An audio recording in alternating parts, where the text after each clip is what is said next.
This be crazy.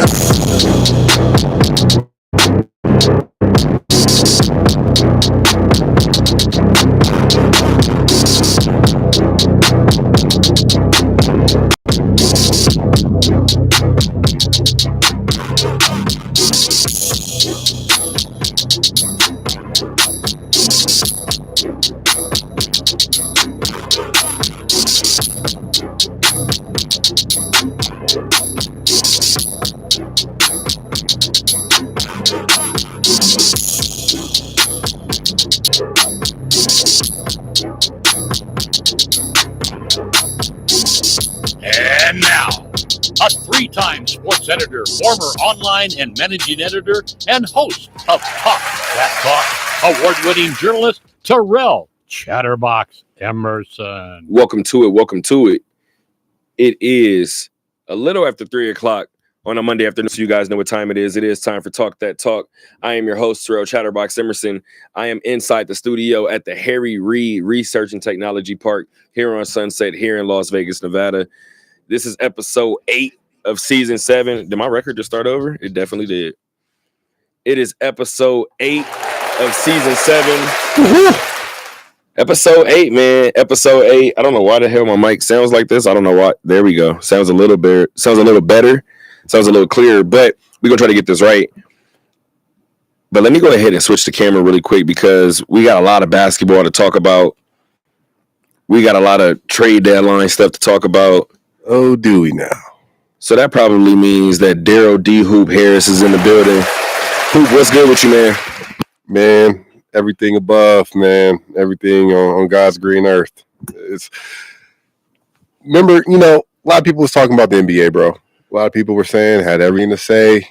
I think they were listening, and they said, all right, as soon as the NFL slows down, y'all just wait till they take a weekend off. When there's no football, we're going to hit y'all when y'all least expect it. It was either that or the W definitely applied some pressure. And we're going to talk about the W as well a little bit today.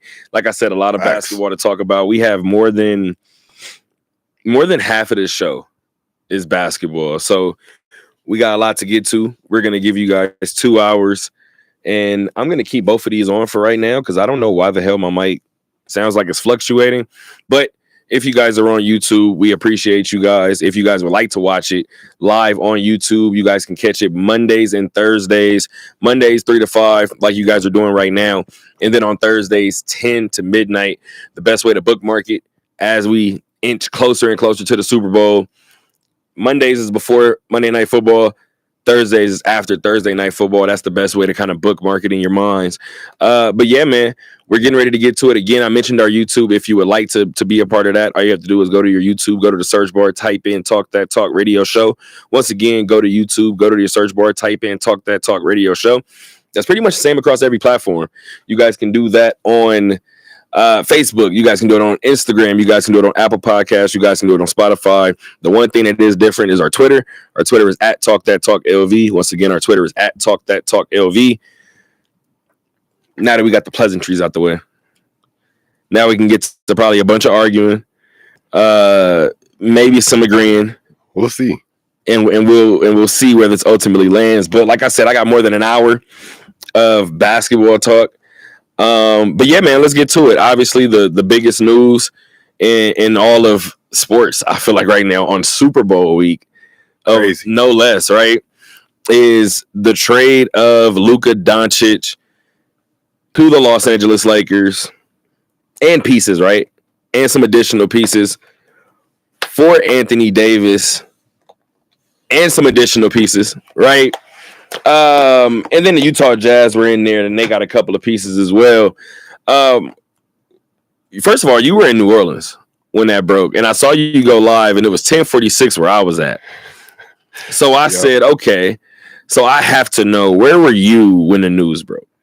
Laying down, trying to finish the Royal Rumble. It dropped. I'm so sorry. Shout out to my girl, man. Shout out to Whit. Happy birthday, belated birthday now, but happened on her birthday as well. So we had stepped out, got some dinner, Had to finish the Rumble when we came back, and literally, shout out to Shiv, texted me and said, "This Luka thing for real." At the exact same time, I got the push alert, and I jumped up, quite literally. Called my dad, was like, "Yo, Dad, you see this right now?" He said, "Get the F out of here. You lying." The whole nine. So, no, that was a bombshell, man. So, for me, the first Shams bomb? Proper? Of course, he's broke some news, but... Nah, I don't know. I don't hit quite like Woj bomb. Anywho. I don't... Well, probably. It was a bomb. But no, definitely it was. But I feel like... So, first of all, where was I? I was at work. And I recently started to expo as well, right? So I'm in the kitchen. I'm having a little. I feel like it's a good little break sometime from the bar. So I expo every now and again. So I'm in the window, and as I'm getting ready to get cut, I'm doing what I need to do in terms of my outs, and I look up, and my manager was like, "Hey, the Lakers just got Luka," and I was like, "Nah." And I looked at both my phones, and I didn't get a notification yet. But we're at work, so it's a bar. So I instantly walk out, and this is where if I was bartending, I would have probably seen it. But I walk out, I look, I don't see anything on the TVs.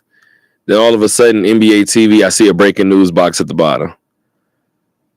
And then I start to read it. The news is what it is. All we know at the time is AD and Luka. Do you want me to go on from here? Because there's a couple different ways to kind of angle this, right? But I even tweeted it. The amount of Laker fans that are acting as if they are upset that they got Luka Doncic, you have to make that make sense to me. I said the same. Well, essentially the same. I said, "Yo, man, you know this. I have been an Anthony Davis defender. I was pushing propaganda. Top 5 talent in the league when he's healthy.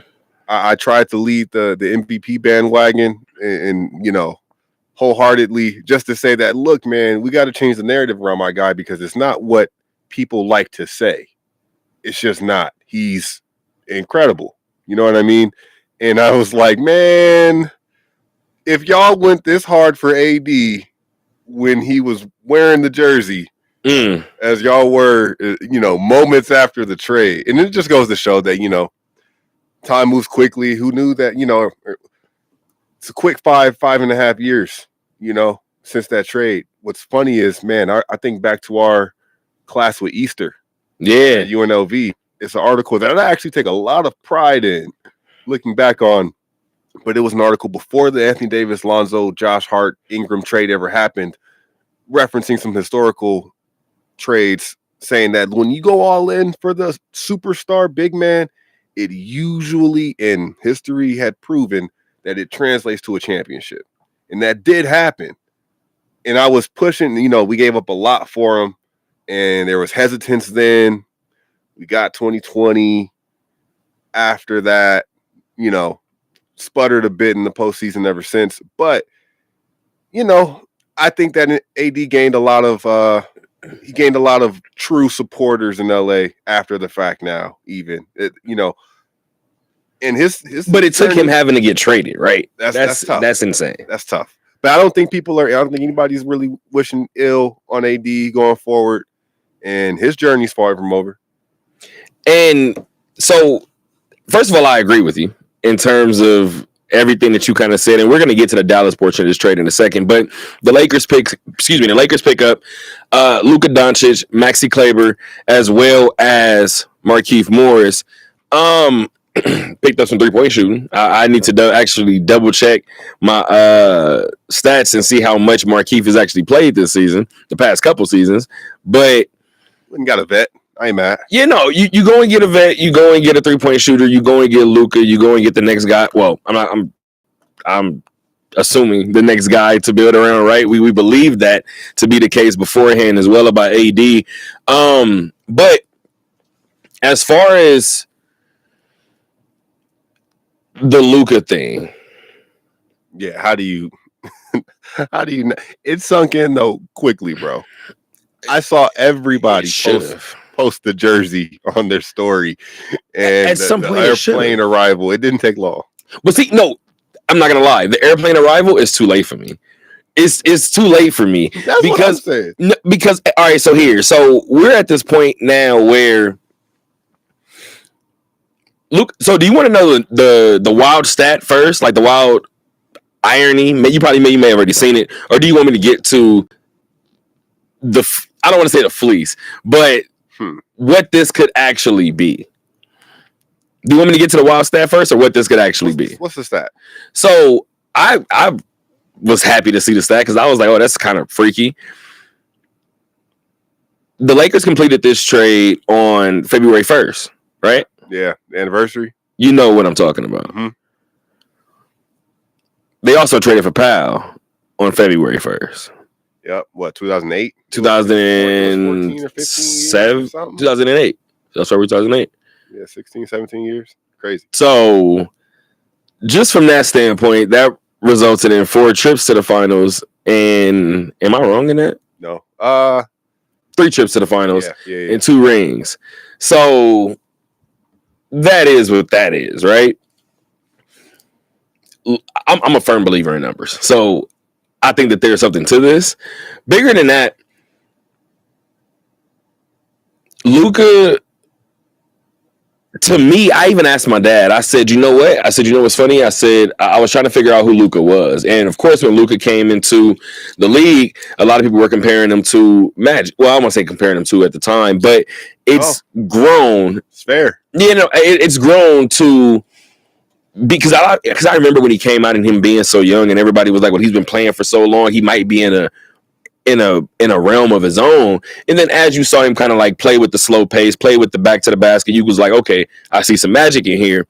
Ironically enough, he lands with the Lakers, right? But when I watched Luka, I hit my dad, I think in year 3. And I was like, okay, I think I might have figured it out. He was like, what? I said, I've always felt like whenever I said KD scores the way that he scores at his height, in terms of my history, the only other person with that height that scored at like that, even Dirk didn't score like that, was Larry. And I was like, so is Luka our Larry? And my dad was like, you know what? It's not too far off. Yeah, no, man. I don't think that you can't put too much hyperbole on Luka because obviously you got to win. It's all in play, though. It's literally all in play. Like, I had to tell my dad, I was like, it's funny, man. We're saying the same.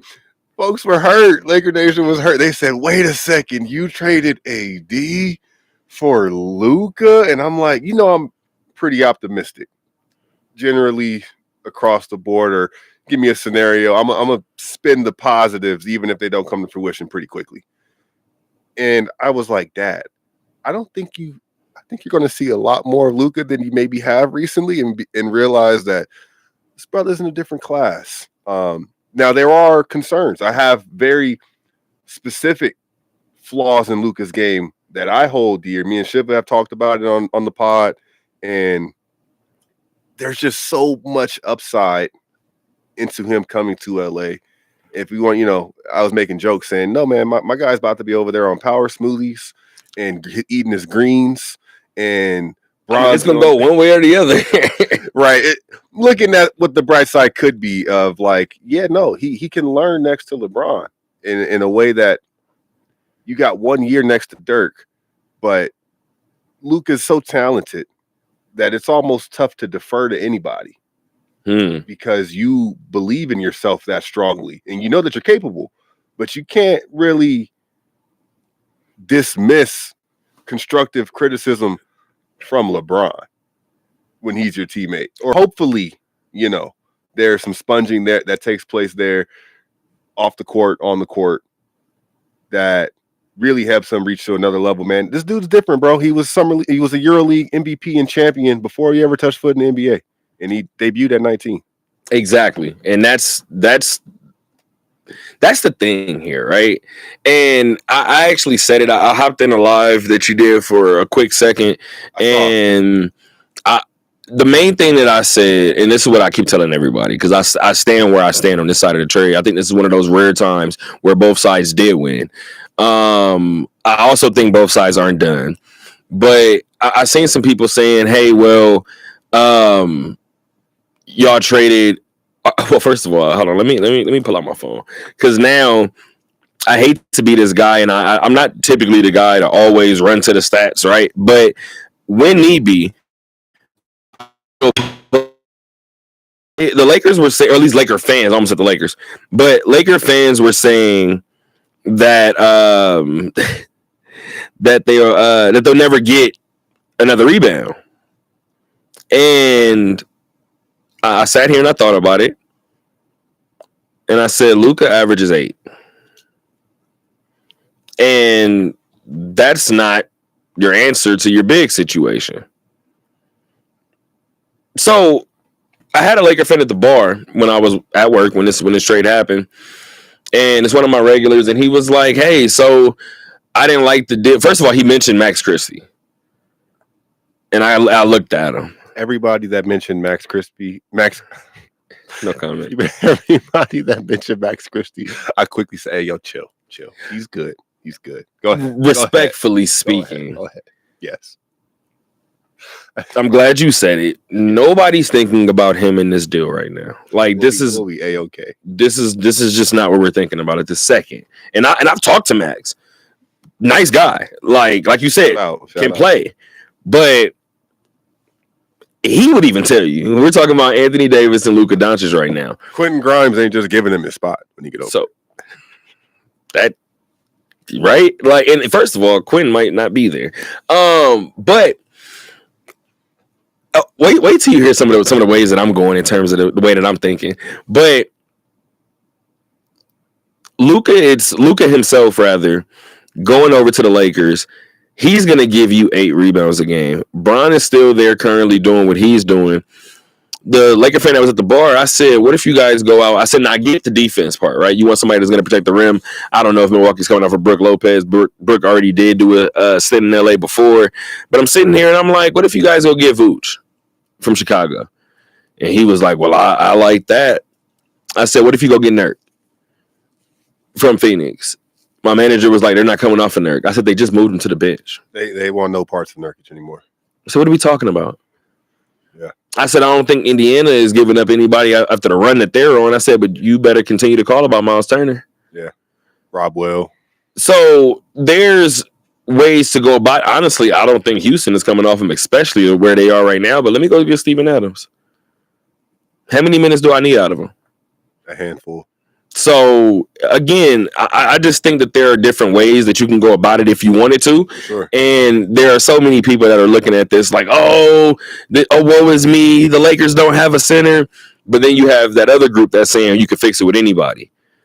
I'm right here in the middle. You can't fix it with anybody, but this is the best case scenario. If you're asking me which side I would rather be on, even though I'm going to get to Dallas in 1 second, I'm picking the Lakers because LeBron and Luka. I'll figure the rest out. And mind you, the best team in the conference and the best defense in the conference is doing so with one conventional big man. Half the season without one.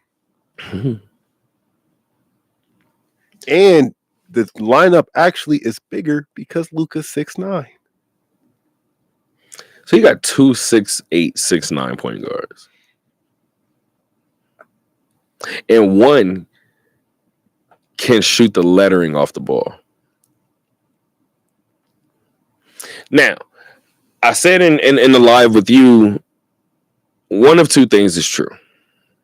Either both sides are going to get something out of this deal.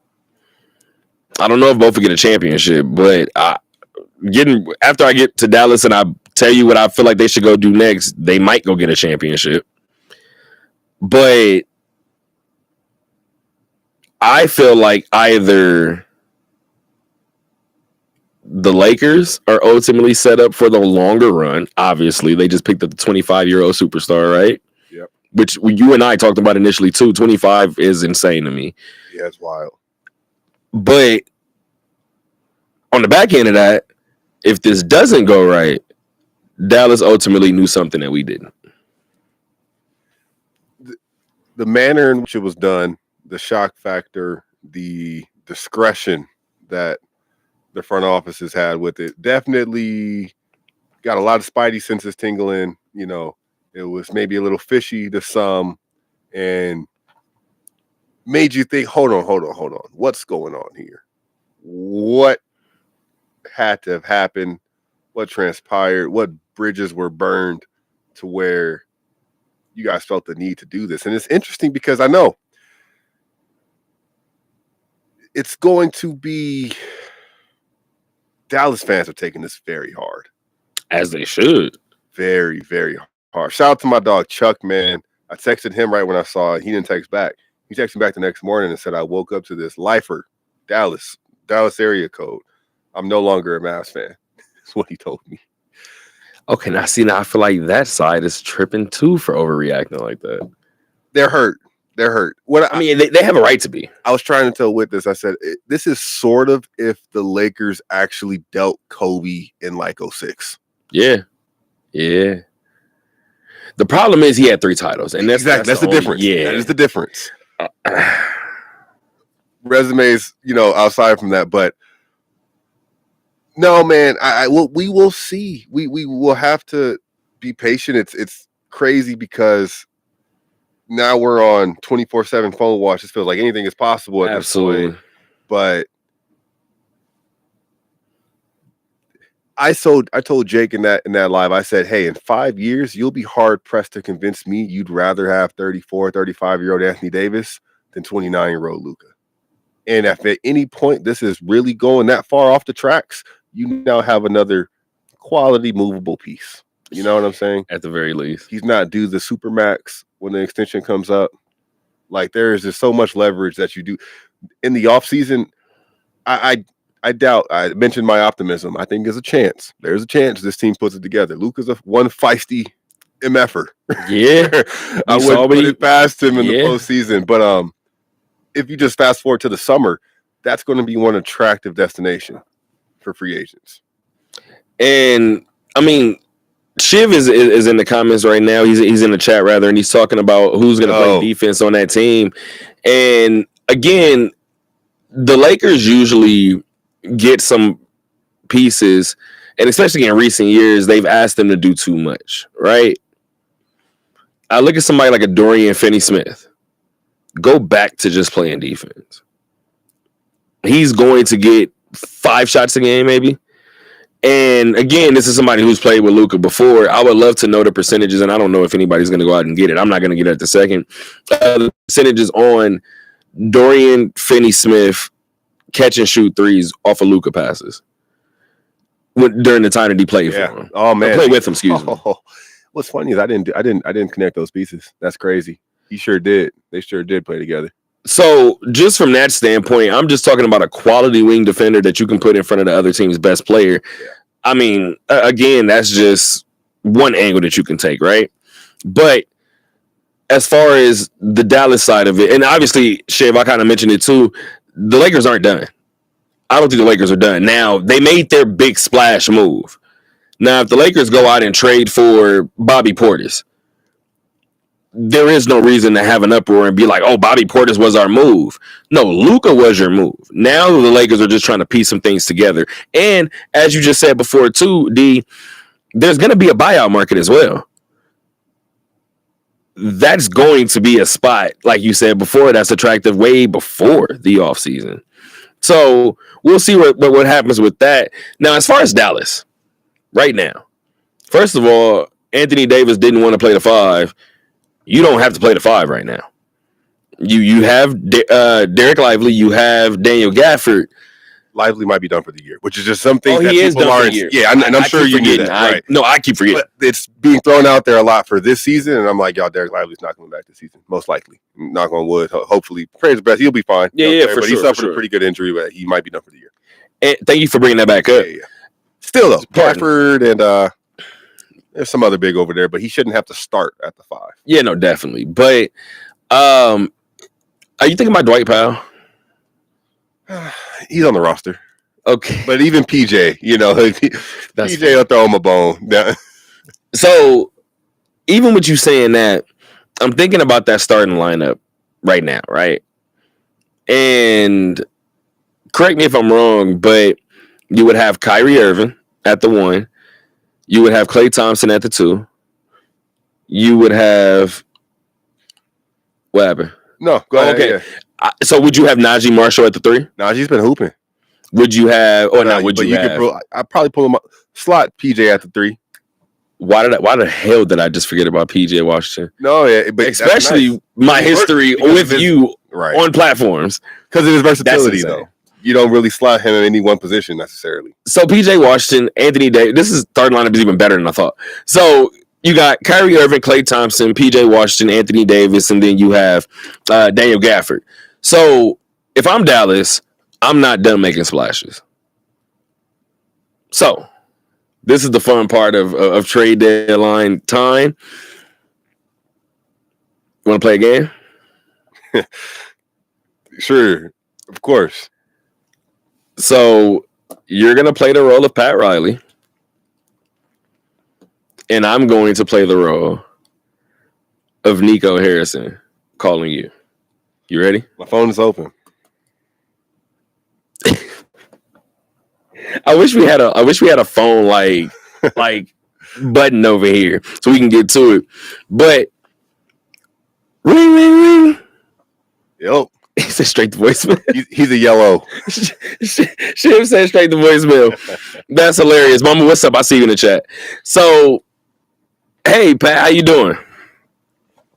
Nico. I don't like this already. How are you doing? I don't like where this is going. I'm doing a lot better now because you answered the phone. All right, so somebody just texted me and said ring, ring, ring. First of all, my mouth is dry and I wasn't finna do the little it's gonna sound terrible. So, hey, so how's everything going with Jimmy? What's it to you? I'm wondering if you'd like to get him off your hands. I'm here to offer you a package. I'm going to say some names and you tell me what your interest level is in them. I'm listening.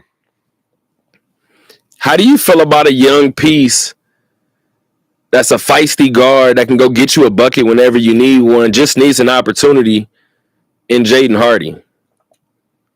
Continue. How do you feel about a scrappy piece? You're still going to need some feistiness on your defense. You're still going to need somebody to get in there and muck it up when you need to.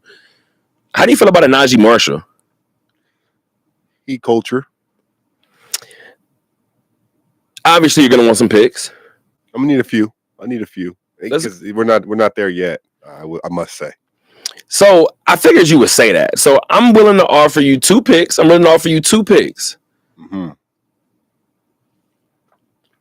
How do you feel about a 3-and-D guard that can also play and slot at the 3 in Quentin Grimes? I'm assuming those picks are unprotected and that you might have a couple seconds that you could throw in there as well.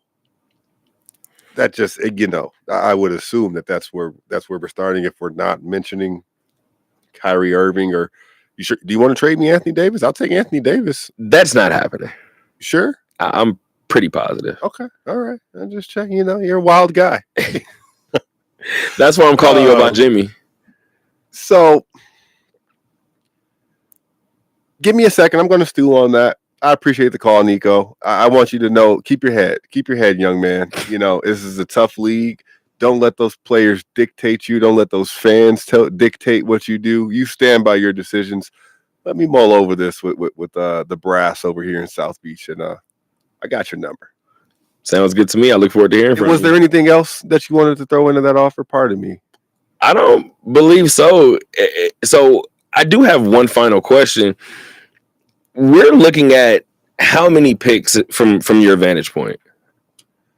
Because you're already having me come off of 3 players, 2 of which are ideal for winning in today's NBA in terms of 3-and-D wing defenders. You're asking of a lot, Pat. Well, Jimmy is from East Texas, and if we could work in maybe contract extension negotiations, some favorability there. I would like multiple firsts and multiple seconds. I would. So we're up to 4. Yeah. I say we start there. But then again, I've got to talk this. I've got to make some. I have one. All right. So one final throw in, since you asked me any additions. And this is obviously me really taking a couple of, no pun intended, players with heat off of your roster. How do you feel about exchanging Terry Rozier in that deal? I was just looking over looking down my portfolio of some players, and I'm not too beholden to letting some of our players go alongside Jimmy as well. So I hope Nico doesn't have a camera on him smiling the way I am. So that's something that's considerable. And before Terry, I would just drop in. What would you think of Kevin Love? I'll just say that as well. But this is a good starter. I don't want to go too far right now, okay? Because you move fast. So that's usually what wins in this league. Yeah. No, man. I mean, hey, they've said that they're being forced to lower their asking price for Jimmy. I mean, after all of this, they have no choice. First of all, I think we deserve a round of applause for what the hell we just did. That was hard. That was kind of tough. All right, now we can go ahead and get back to it. If I'm Dallas, I'm going to go get Jimmy. I need that. And again, because of what you just said before, I'm not mad at people feeling like Dallas gets fleeced out of the deal coming off of. First of all, I'm going to tell you my way of thinking. Yes, you just got rid of Luka Doncic, right? So you may feel like that opens up opportunity for Jaden. Considering that the ball now is going to be inside a decent amount as well, let's just turn this that we've already shown and highlighted can play in this league. Maybe we could turn this into something. Yeah, let's go get gritty. So, and keep in mind, we're talking gritty. You guys may not remember it, but Najee Marshall and Jimmy got into it when Najee was in New Orleans. Yeah, they sure If did. I'm trading for Jimmy, by default, I'm trying to make sure that the situation is right when Jimmy walks in the door. Najee's going to be gone.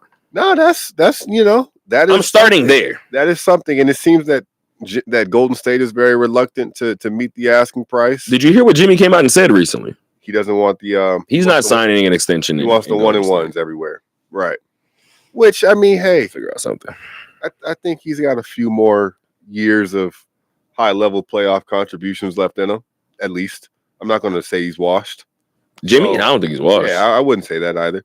So, more power to you. I mean, as an organization, you have to assume the risk of, hey, it can go left. Do you want to be attached to that 3-4 year?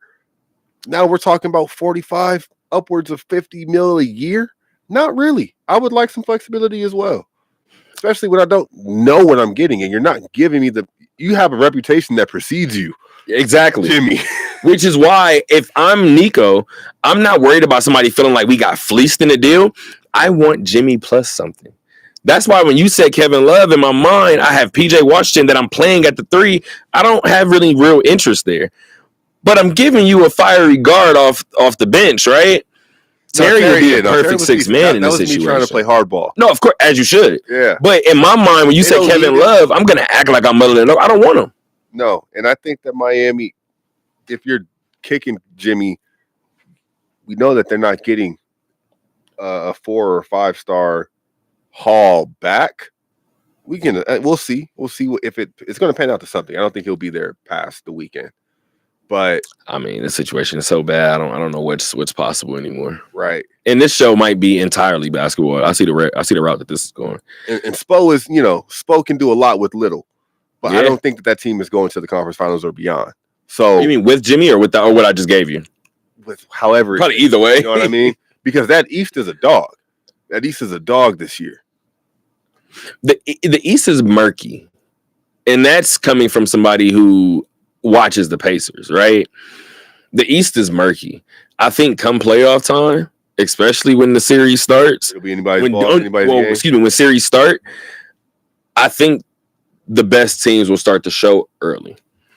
Like, let's just say Boston draws Atlanta. And I'm one of those one of those guys that's been watching Atlanta this year, and I feel like they're legit. What if they go down 3-0? Yeah, it's over with. Well, regardless of that, we're going to look and be like, oh, okay, maybe either Atlanta wasn't as good as we thought, or Boston's really that. Let's just say Boston ends up in the finals again. We're going to look back and be like, it was foregone. Boston there is a tier. There is a tier over there, though, of Boston, New York, and Milwaukee's teetering, but Boston, New York, and Cleveland. Oh, my bad, Cleveland. Of legitimate threats to Boston. Hey, Boston, y'all going to have to strap up for 7 games.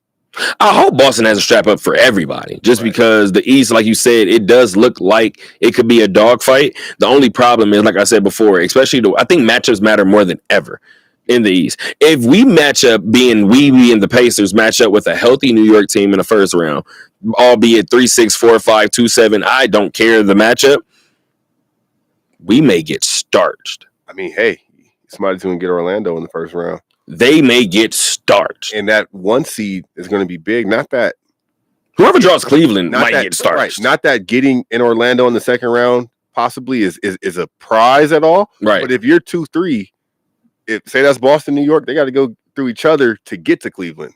Yeah. Which, anyway, there's going to be some difficult paths. I'm not really factoring Miami into that equation for much of them. No, I don't think. But, we'll see, because, Spoelstra's usually different. Jimmy can make things a little more interesting and compelling if he goes to a couple of these Western Conference teams. Phoenix says they're trying. I don't know what Phoenix is really up to, because now all of a sudden they're taking calls on KD. What are we to make of this? I'm listening to everything. Luka just got traded. I'm listening to. I mean, who knows at this present moment? I may go out and get. And you know what?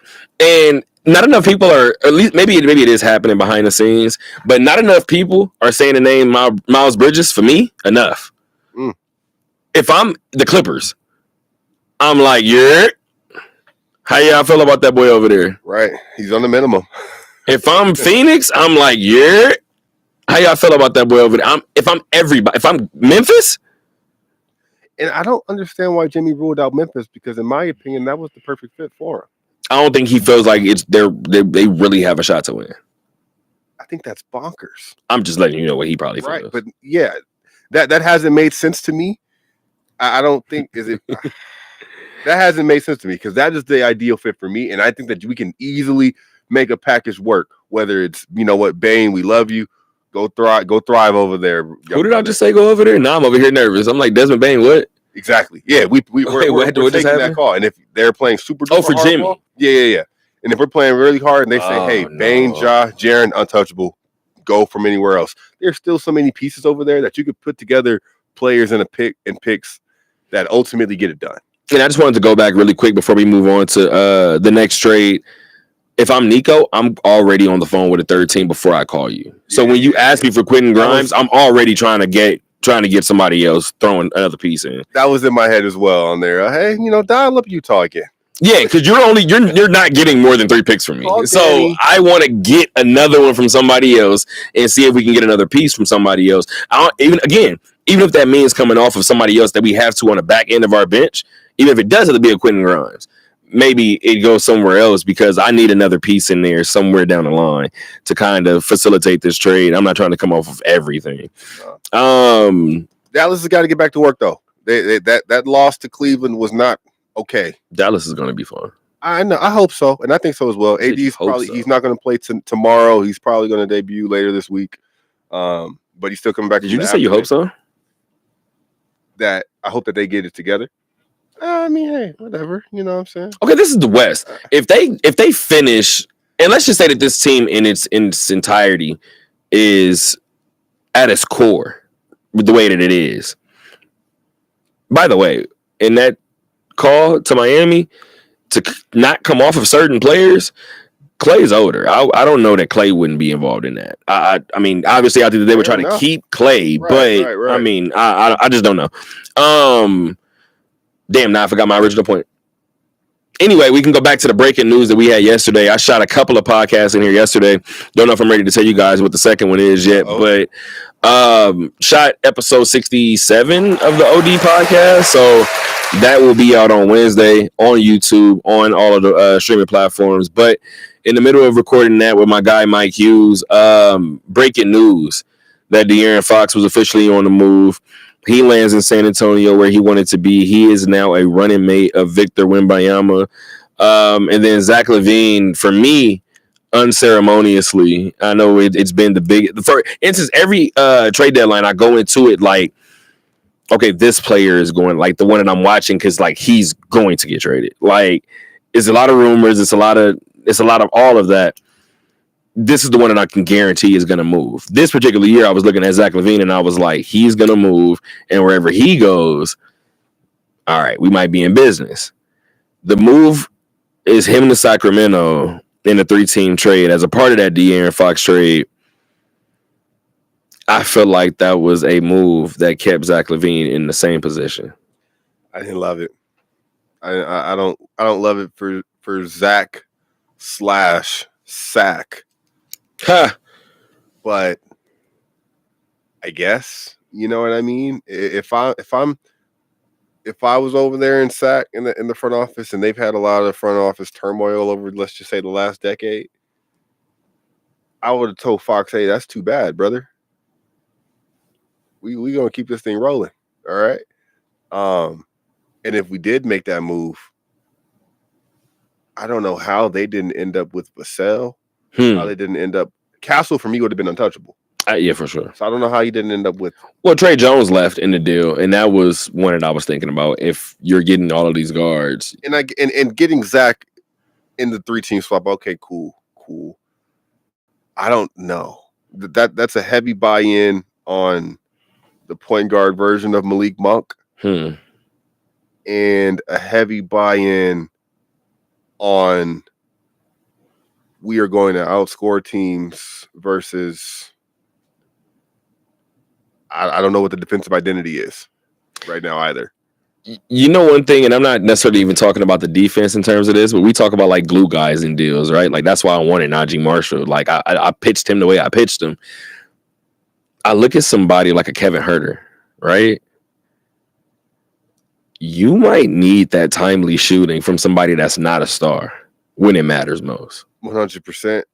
That's been a stat that I've been paying attention to in some of the articles I've been writing up recently. And like, for example, Boston. If I had to pick out a flaw in Boston, is that I'm concerned about their bench. And I get it. They have the leading scorer off the bench in the league right now. Even with that, they are last in bench points. That should let you know something. So if he's not having it that night, it is all coming down to your first five, which they got a potent 5. They can get it done. But across the league, depth is going to matter. You need 8 at least. You know what I mean? Houston's going about AD. I feel like Houston making a deal too. I don't know.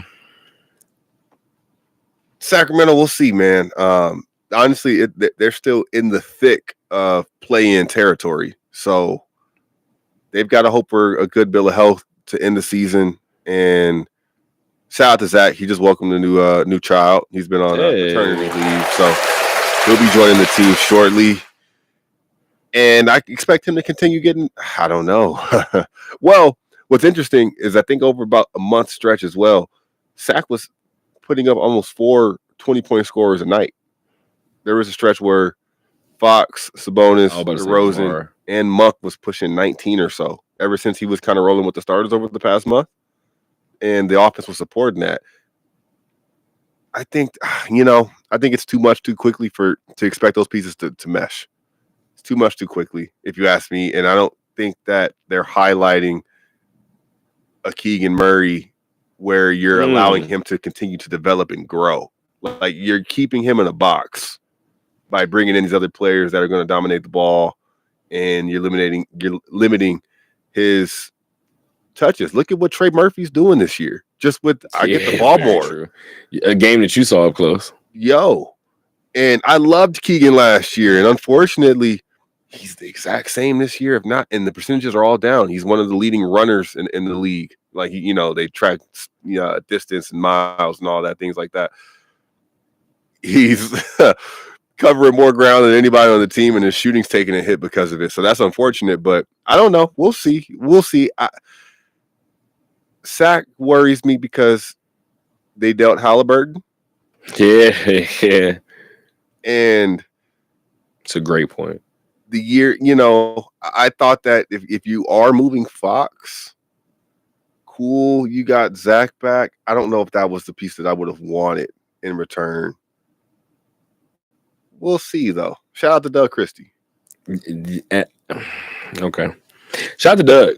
Doug, I mentioned it before. Doug has definitely reignited the Kings, but I also think that they would have ultimately done that under Mike Brown as well. And I said that this was a sucky kind of position to be in if you're Doug Christie because I felt for Mike Brown. Yeah, because if you watch basketball long enough too, and especially if you watch it deep down to its roots, you'll watch something like Summer League, right? And you'll watch somebody like a Doug Christie, and you'll know that his time was coming in terms of being that lead guy.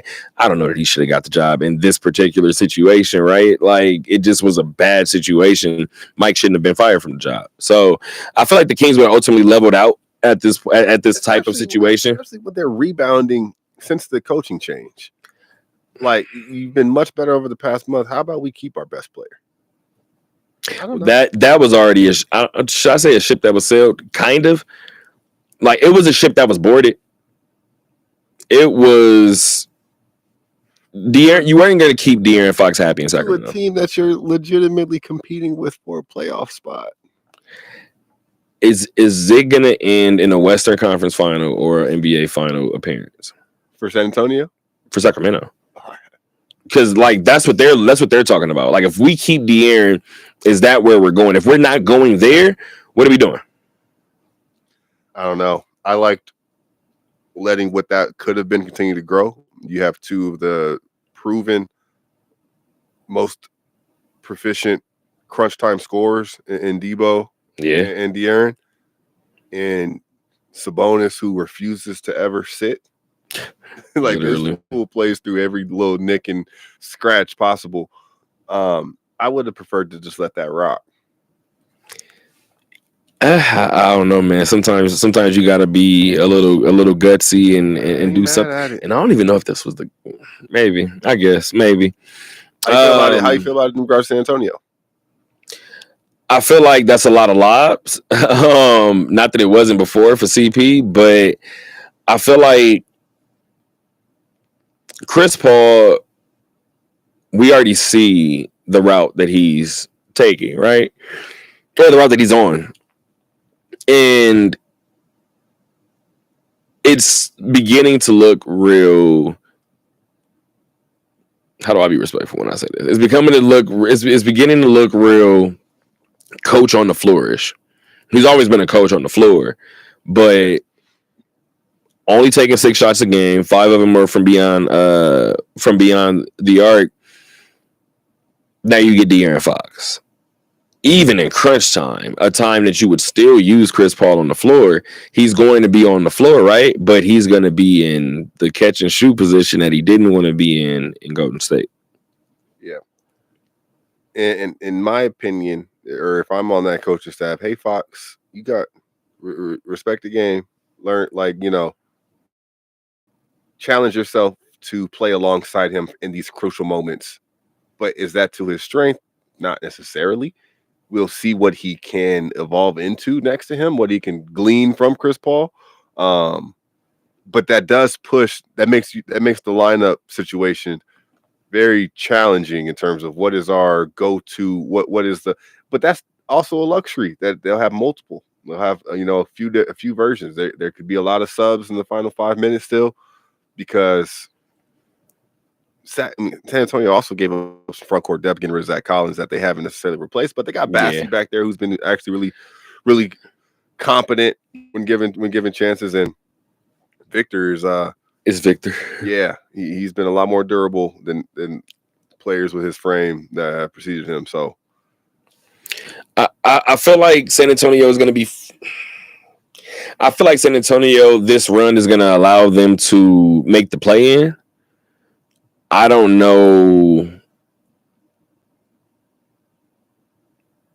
They might make it as a 10 and they might lose in the first game, but I could see them, especially with De'Aaron Fox, kind of turning it on after All-Star break. I could see some things happening there. No, just looking at the geometry, it does sound a little scary, and we can move forward because if I don't love the idea of pushing Wemby to the perimeter even more, but Wemby on the perimeter pulling your rim protection. You talking about playing 5 out in San Antonio? And hey, a pick and pop or just in transition or in the flow of the game. Well, Sochan is not really a shooter. Yeah. So that might kind of inside. But just the thought of Wemby finding his way to the 3-point line. Well, who's at the rim stopping De'Aaron Fox? That does sound. And I guess if you do put whoever that big man is guarding Wemby, let's say it's Ivica Zubac, and I'm just giving a random center, and he is putting the pick and roll. Are you going to drop or do you? What are you going to do? So, man, actually, that's a great point. Fun stuff for San Antonio. Yeah. I saw a post that said, hey, in 1 year, they surrounded Wemby with Harrison Barnes, Chris Paul, De'Aaron Fox, Stephon Castle, and still got room to make moves. That's how you do it. And that's usually what we've known San Antonio to do, right? I don't know why all of a sudden my eyes are watering rapidly. Yeah. Thinking about the Spurs dynasty. Either that or I'm thinking about this next topic because A'ja Wilson has her jersey retired at the University of South Carolina. I can't say too much more about her. I mean, I'm getting ready to – where are we at? We're 3 months away from the season starting. So I'm getting ready to beat you guys down with a whole lot of A'ja news. So it's going to be a lot of A'ja news. I'm pretty sure it's going to be a lot of A'ja. I don't want to preface. I mean, I don't want to jeopardize it and jinx it, right? But based on last season, and you know what? I'll say it. I don't know if you heard it. A'ja's 28 now. I feel like last season was the first year of her prime. Just about, man. It's wide open right now. She's in. Wait, last season? 2 seasons ago. I'm sorry, the second title. She's in full stride.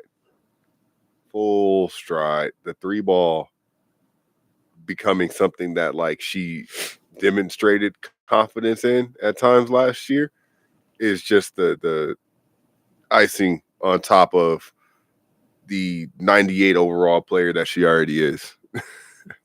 And A'ja, to have her number retired at South Carolina, pardon guys, a program that she is regarded as a staple, right? And I first of all, and I had to think about it, I don't know too many people that have. Is Dwayne Wade's jersey retired in Miami? Yes, right? Gotta be. You say gotta be, and that which is what I find interesting because before yesterday, I don't know how many players, and A'ja might be the first one to have this. A'ja had a statue before her jersey was retired on that campus. Yeah. When you look at it from that perspective. Now, I know we just talked about San Antonio a second ago, right? And this is something that I've been married to for a long time. We can have and we can have this argument if you want to. I feel like the argument of WNBA GOAT is much better than the one about NBA GOAT. And we can get to specifics in a second, but just in regards to A'ja, before we address that topic, I feel like when it's all said and done, in terms of resume, now hers is going to be one of the better ones. And I'm talking like Tim Duncan-esque, where you can't argue with the resume. Hers is going to be the exact same one. Yeah, no, I'm looking forward to this year, man. Jewel Lloyd let it be known. She said, hey, y'all stop acting like I'm on the way out. I'm not. I love Kelsey Plum too, but another situation like the Lakers, I don't know why some of Vegas is like, we got Jewel Lloyd, and I'm like, yeah, Vegas did get Jewel Lloyd. Why is that a problem? And probably most importantly, Becky's Becky's on the sideline still. Yeah, that's when you might have to consider some other things. Yeah. But until further notice, right? Like Becky didn't put in her 2 weeks. Although I'm not here to break no news, but that look concerns me. And I have to look away now. I'm looking at that camera on me. Just letting y'all know. This is what I'll say. I told you guys year 4 or 5 of the dynasty gets tough. Oh, it does. But let me add a couple of things that's probably going to make it tougher. I've said it before. Obviously, you lose a heartbeat piece like Kelsey. You bring back Jewel Lloyd. There's going to be a meshing process, obviously, right? I believe that. First of all, Greg Popovich had to step away from San Antonio for a point in time. Is he back yet? Yeah, no, indefinite still. I was about to say he's still not back yet. Yeah. So I believe that that's a seat that she could take. I thought Toronto was something that we had to worry about last year. I didn't feel like she was leaving, but I felt like it was something that she might entertain a little more than she probably did. Now, while Kelsey is gone, Kelsey is rejoining her best friend in De'Erica Hamby in LA. I said before that this organization was going to look a lot different after last season. So let me just start naming some people, right? Where do I want to start? Tyler Marsh is gone. She is. Or he is, rather. Natalie Nakase is gone. Yes. And I was going to say. 2 assistant coaches are gone. They're both head coaches now as well, right? They both are. Yeah. So both of them are gone. Natalie Williams is gone, the GM. Now Kelsey's gone. I'm going to say a smaller name. I won't say a smaller name, but I'm going to mention that Kate Martin's gone, right? I'm going to mention, the reason why I didn't mention Kate is you're going to see where I'm going. I thought maybe that was your next one. I was trying to guess it. Even a different name from a different vantage point, but I'm talking about energies that are not here anymore around the team. Jiggy's gone. Jiggy Maxwell is no longer with the Aces. Enlighten me. That's the person who did the communications for the team. Okay, that's what I thought. I knew it was a staffer. So he was with Bill when he won with the Detroit Shot. Yeah. Again, and you heard and you saw you. And shout out to Caroline too. Caroline's gonna be fine. But the reason why I'm saying that is because let's just say, and this isn't all tied to where I'm headed to, but I'm just naming things that are changing, right? Notable. But add that to the fact that this lawsuit is still a thing. So let's just say we learn something else during the season, and let's just say Becky gets suspended for a game or two, or not even a game or two, for some more games, right? Your takeaway is, again, if I'm Becky Hammon, she may have already asked herself last season, but if I'm Becky Hammon and I'm still having to deal with this from 3 years ago or from 2 years ago, I don't like where this is going. Why do I got to deal with this? She doesn't. I don't. So that's just, I don't know, man. I think Becky's here this year, obviously, but if I'm Becky, I'm just looking at everything around me, and we've seen Becky's career. She's not the type to run away from a challenge. However, as you said before, that seat in San Antonio looks real appealing. And the draft's coming up. It's a lot of talent in this women's college basketball pool. I still think Vegas is, so first of all, before we even get there, right? Because with all due respect to the most rookie classes, right? The Aces are one of those teams to where somebody even asked me about the Aces. What are the Aces doing in the draft? Are the Aces going to have a spot? Like, you guys are talking to me about the wrong thing. Right. And that's kind of where I'm at again, right? So Cheyenne Parker, formerly of the Atlanta Dream, who's a center, Titus Parker, exactly, who is a center, according to Callie, Callie Finn of the Las Vegas Review Journal. her preference is LA, or excuse me, is Las Vegas.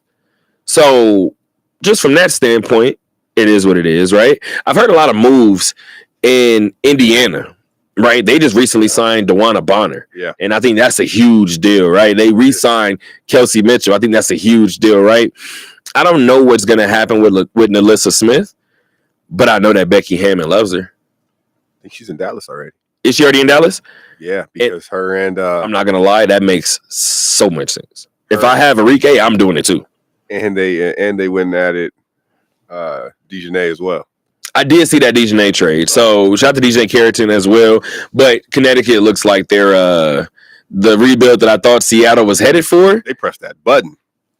Yeah, they went ahead and unloaded everybody because Phoenix may have rebuilt and well, I guess what's the word? They may have torn it down and rebuilt all in the same offseason with Kalia Copper still on the roster. So I'm excited to see what Phoenix is able to do this season as well. And then Seattle, obviously, with Skylar Diggins-Smith, as well as re-signing Nneka Ogwumike. But so what? There's a lot that can be done in Seattle as well. So what kind of road do you see for the Aces? Yeah, because like you said, that Phoenix team has gotten pretty competitive. And so has LA, truth be told, adding Kelsey and getting Brink back this year. I think the only person I'm worried about, and I said it before, I'm worried about Cameron Brink's development over in LA. I think Kelsey is going to have the pick and roll going. I just like, I guess the coach is obviously the coaching plan is going to matter most, but I like De'Erica and her in the pick and roll more than, and even obviously even Rakia and her, right? But I feel like Cam might be sent back to the role, not sent back, but she may be reserved to the role of blocking and rebounding. That's probably fine for her. I mean, I get it that the ceiling, you know, we just don't know what she can do yet. Is all I'm saying. Right. So if she does this for 4 to 5 years, now she's like, this is my role in the W. You could have been a lot more than that. We just don't know. So I'm just worried about development. That's it. I don't think she's going to be a bad player. I don't think the Sparks are going to stink. I think Kelsey's actually going to be one of the leading scorers in the league. I think it's good. I think her and De'Erica, depending on where they are, if they're winning, both could be all-stars again. All of these things are on the table. The only question I have is, will this person meet their full potential? And this person being Cam Brink, especially coming off of an injury. I need confidence for my young player. I'm dumping the ball down to her, even in the situation that she may not have the matchup. We out there work for a foul. We out there. We're seeing that we're showing rather that we haven't given up faith. I mean, and LA they traded that pick to Seattle, right? Yeah, because they had a top 2 pick. Yeah. Yeah. So if Seattle gets Seattle's going to get their. Well, let me not say that. If Seattle gets their top 2 pick, they have Skylar Diggins-Smith, they have Nneka Ogwumike. We're starting in a good spot. Like I said, so the rebuild that I thought Seattle was headed for, it's actually Connecticut. Connecticut's the one that's in the middle of that one. You know, I saw some Dallas fans saying, "Paige Beckers, this is your city now." Y'all better chill, man. Y'all better be respectful. I'll tell you that much.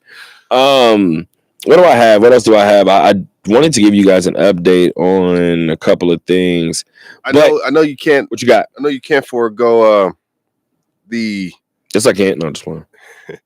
The sharp moves being made over there off of Raiders Way. Them boys getting to it right now. Be told. Chip Kelly. Where you were though. I just figured that. Oh no, I'm happy to know that basketball ate a lot of time. So well, yeah, we haven't even mentioned the Super Bowl yet, and we probably unfortunately won't until Thursday. Before then, yeah, but I will say I didn't have the Raiders on here either, but since some news did just recently break, Chip Kelly is the offensive coordinator here in Vegas for the Raiders. I like this. I do. I do have an opposing side as well. So I'm literally there's always one. Two-Face. I'm literally Two-Face in this present moment. I have no idea which way to go. So here's the deal. And I don't know the man. I don't know him. From the outside looking in, right? Mm-hmm. I don't know Pete, but I met Pete before, so I feel like I could say certain things.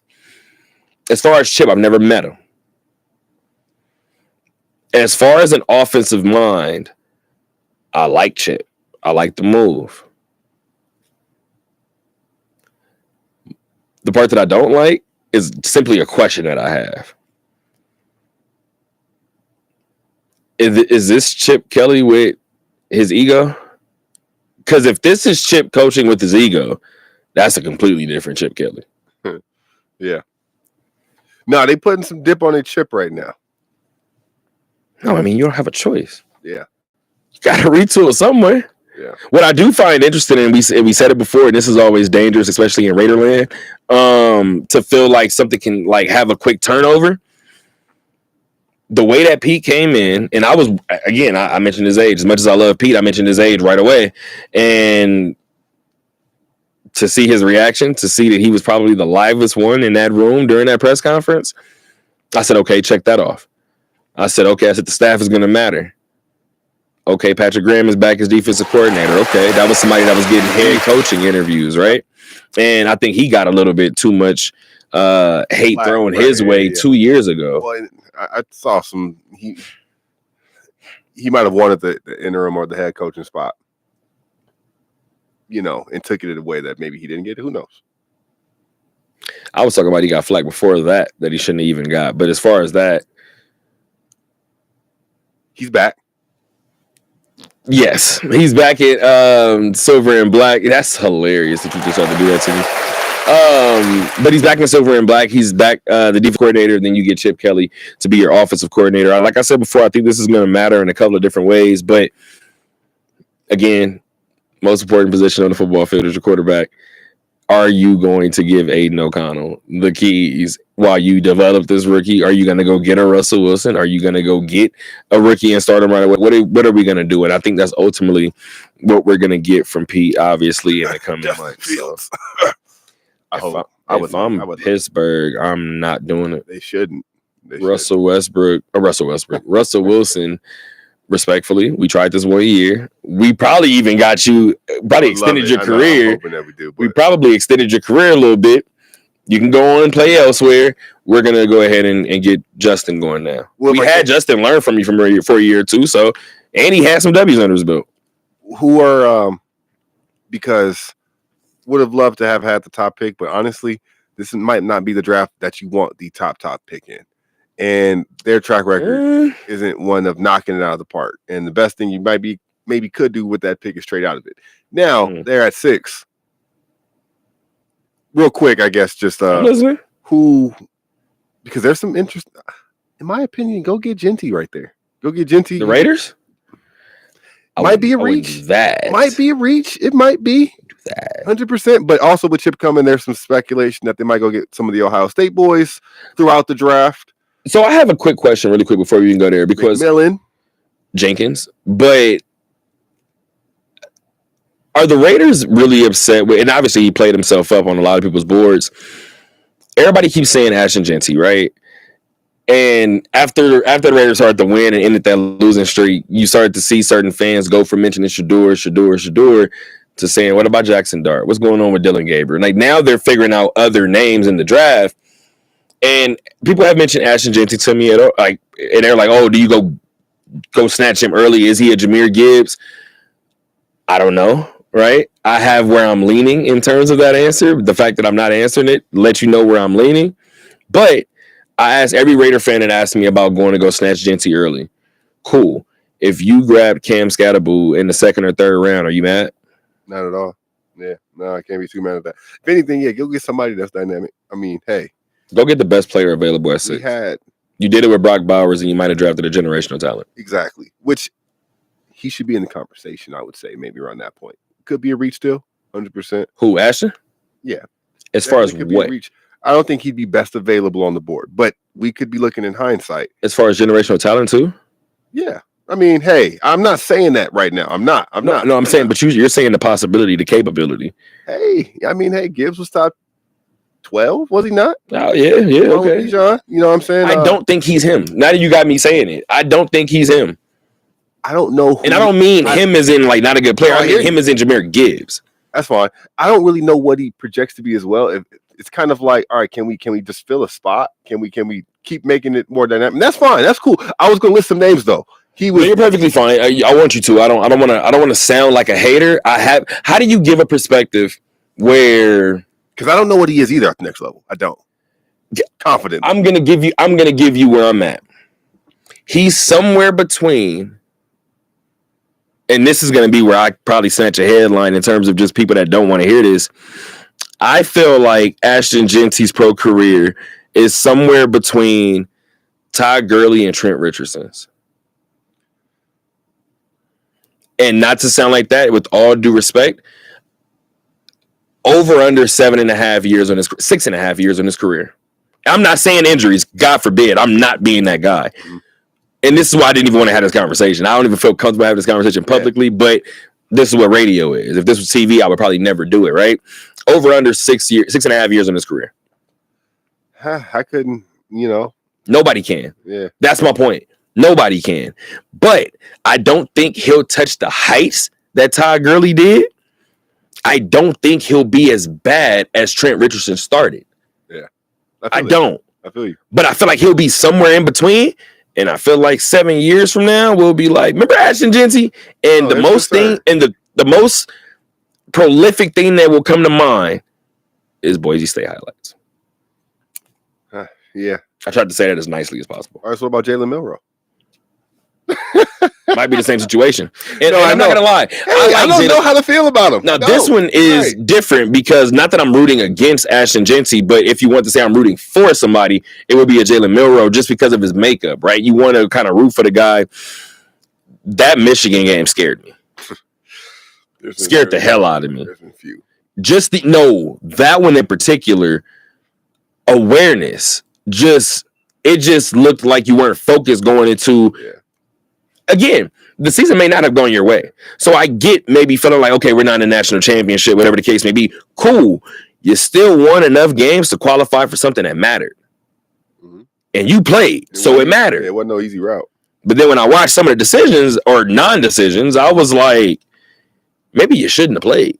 Like, this didn't help his, what's it called, right? And I'm obviously being facetious in terms of saying he shouldn't have played because I'm happy that he did, but he didn't go up on anybody's draft board after that. I don't think he stayed in the same spot on anybody's draft board after that. So, just from that standpoint, and this is the funny part, no, but even I think he's perfect for Vegas. Yeah. If Vegas were to go get him, I think his makeup is perfect for Vegas. I thought Cam Ward's makeup in the third. Yeah, but I mean, is that the sole answer, or do you do that and go get somebody? They're throwing darts ultimately either way because I don't think that AOC is out of the conversation at all. Well, he shouldn't be. I don't know that he isn't, but he shouldn't be. But there is not conviction either way. So that's and that's the Raider talk. Let's go ahead and do that. But in terms of conviction, the Lady Rebels wanted to wipe that lone loss in that conference slate so far, at least, out of their memory, and they went ahead and did that with a 68-59 victory in the Silver State Series over the UNR Wolfpack. Kiera Jackson, 3 rebounds away from a triple-double, but got her first point assist double-double. The senior was 3 assists shy, I believe, of setting the program record, which is currently held by assistant coach Mia Bell. I believe she had 13 assists in her playing days. And then Meadow Rowland as well. Meadow Rowland, multiple-time freshman of the week for the conference now, put up a career-high 17 points in that victory in a game where UNLV needed it most. What's AP got them girls at, man? That's a great question, but I'm not going to lie. That last loss probably didn't help their situation at all because the Mountain West, especially on the women's side, regardless of how well Wyoming has played, regardless of how well Colorado State has played in certain moments, right? UNLV, in their mind, is the runaway, right? So any hiccup is a damning flaw. Yeah, it does more harm than what a win could do. Exactly. And wins are very minimal in terms of the way that they viewed this league the last 2 years. So it wouldn't shock me if they haven't gotten too much love this particular year. But I will tell you that they're 17-5. And keep in mind, too, their 5 losses, I don't know if you have the schedule up, but their 5 losses, I'm trying to do this off memory. They lost to Northwestern. They've lost to to Baylor, they've lost to Arizona, they've lost to Oklahoma, and they've lost to San Diego State. So there's the 5 losses. They're 9-1 in the conference. They are still first in the Mountain West. Wyoming sits 2 games behind them. Do they have any? Yeah, I was able to pull some stuff up. Nah, but it's competitive right now, and there's not really. Of course, the top is doing sort of what it's doing. The SCs, Notre Dame's, the South Carolinas, they're all there's a couple juggernauts out there, but even perennial teams like Baylor not ranked right now.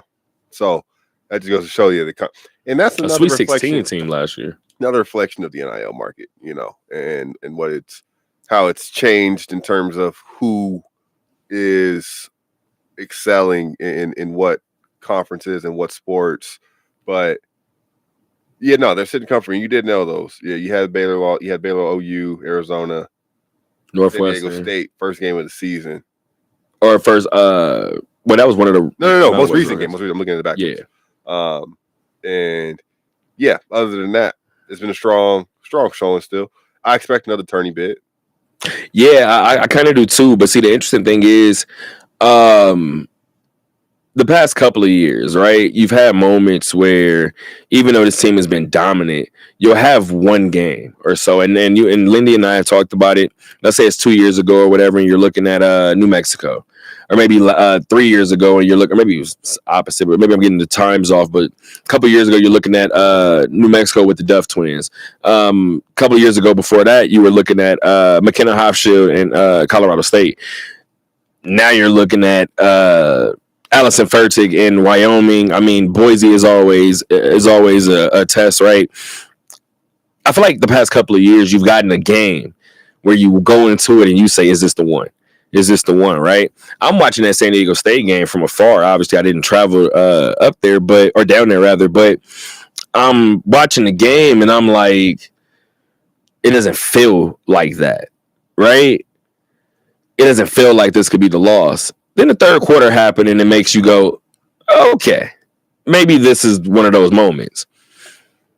However, I felt like this might be one of those moments in games that they've ended up pulling out this year. And the funny thing is, every time that and obviously in some games that they didn't pull out, that Arizona game was very, very close. That OU game got out of hand and it was a 30-point loss from the Thomas and Mack. This group still, I look at with a positive eye because of its championship pedigree. And as we said before, with all due respect to the Mountain West is something that they've conquered a couple of times in a row, right? 3 straight, headed towards a potential 4th. But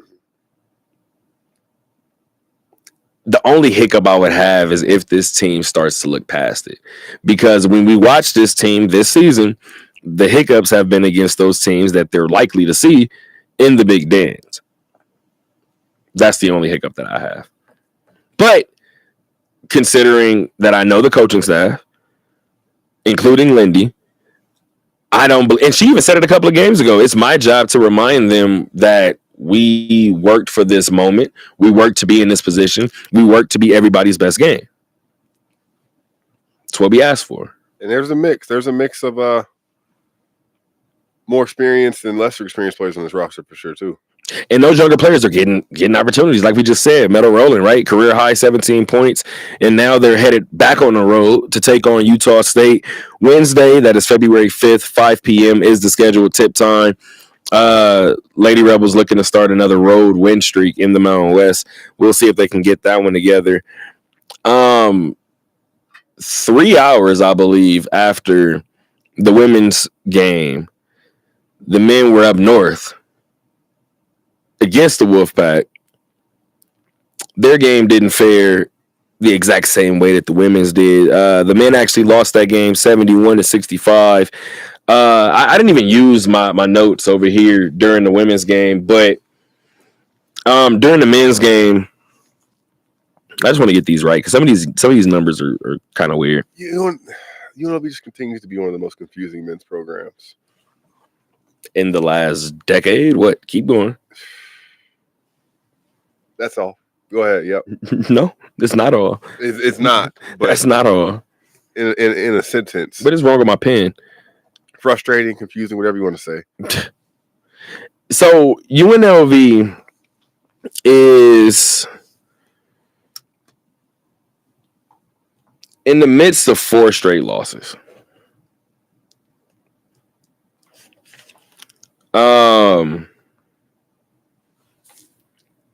Let me give you guys some numbers real quick. So actually, let me go back real quick because I talked to you guys about that. Where are we at? Yep. I talked to you guys about that Utah State game, right? Not the win, but the road game against Utah State. That was a 5-point loss to the Aggies. When I typed that story, I started it essentially by talking about when the game was tied at 56 apiece, right? I believe it was at 5:50 left to go in regulation.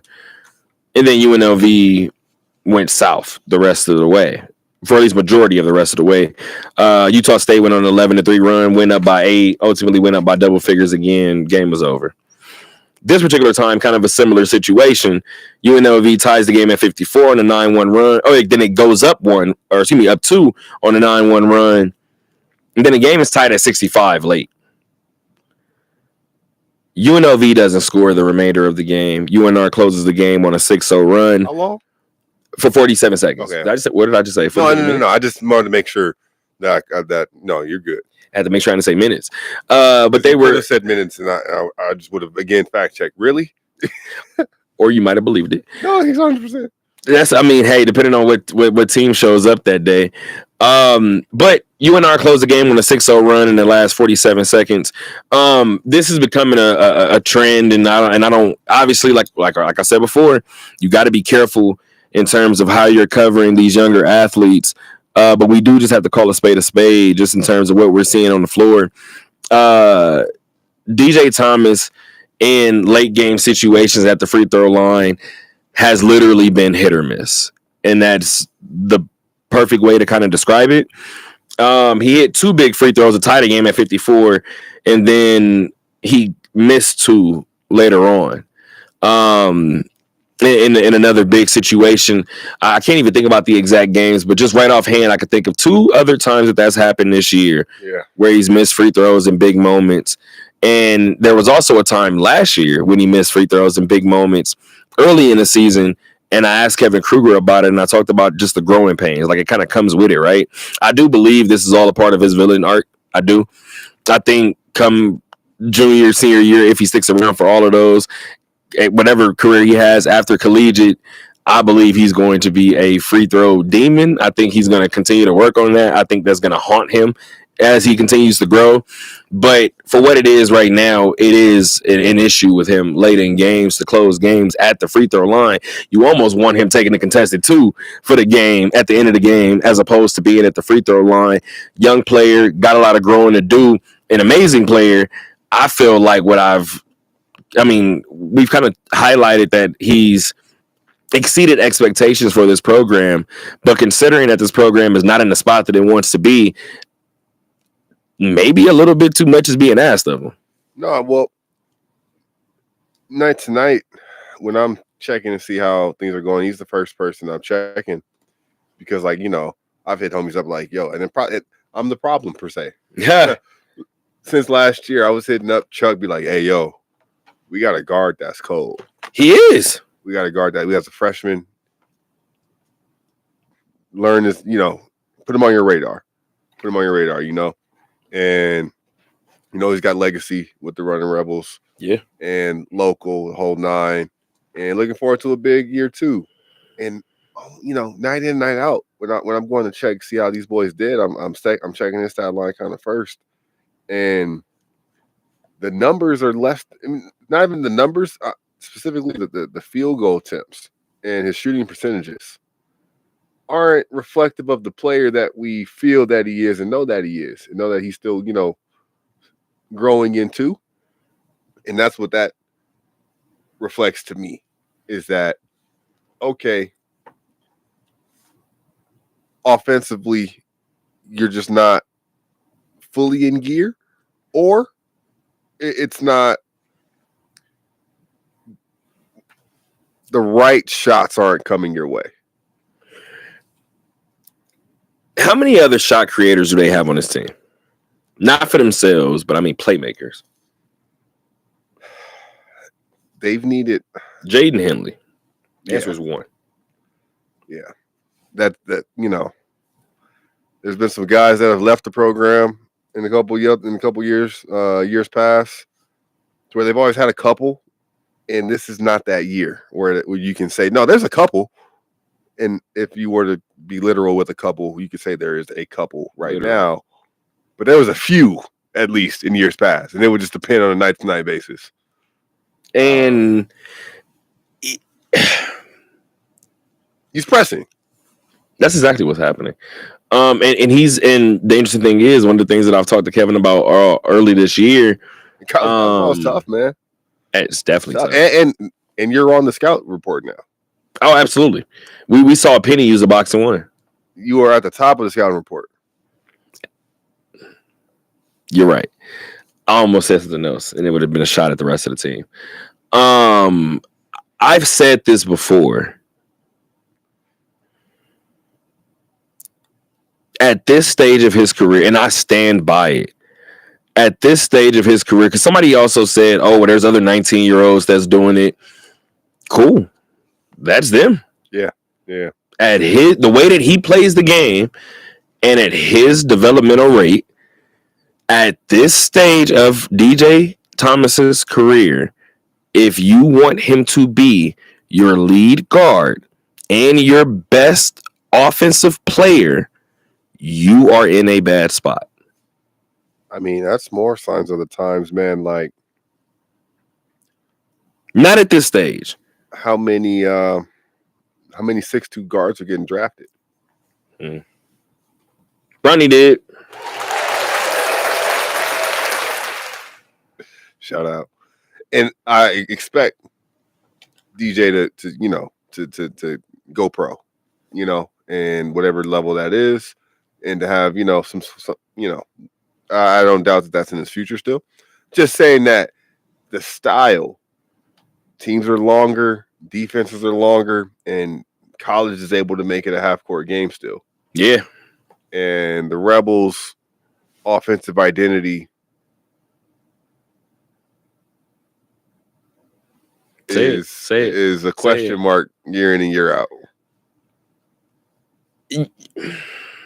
So, what's interesting?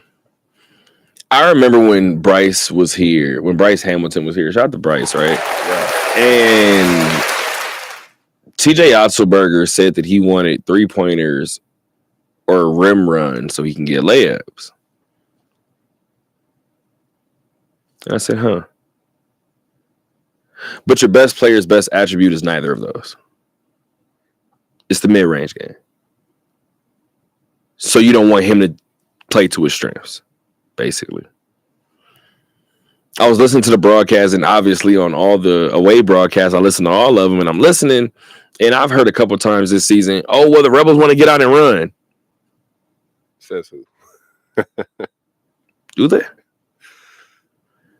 Maybe they do, because they don't have the multiple playmakers to go ahead and set it up. However, every team would love to just get out and run and get layups. You would think, right? But at the same time, too, you got this guy that you just transferred in named Bear Cherry, who's not the fastest, who also needs to paint touch every now and again, right? So does this team want to run? And then I was watching one game, and they was like, well, UNLV is really strong in the half court. You guys don't know either. You got to say something sometimes. Heard. That's what I got. You guys don't really know what is going on either. But this team is 11-11 on the year. Yeah, that's about sums it up. 5-6 in the Mountain West. So keep in mind too, they're 5-6 in the Mountain West after being 3-0 and then 5-2. I know, with some wins over Utah State, wins over San Diego State, on the road, winning ugly, playing defense. If this stays at this rate and this season ends with a 500 record, Kevin Kruger would probably get fired after being plus 19 in his tenure, which isn't the worst, right? However, Where does UNLV go after that? I don't know. Which is why I get what text keeps getting sent to my phone, and I understand it. What's been told to me for the past 2 years. Where are we going afterward? And I like Kev, man. I do too. Yeah. I've been called a Kevin apologist. And my only thing with Kevin, and I'll continue to say it, I'll say it again right now. Kevin Kruger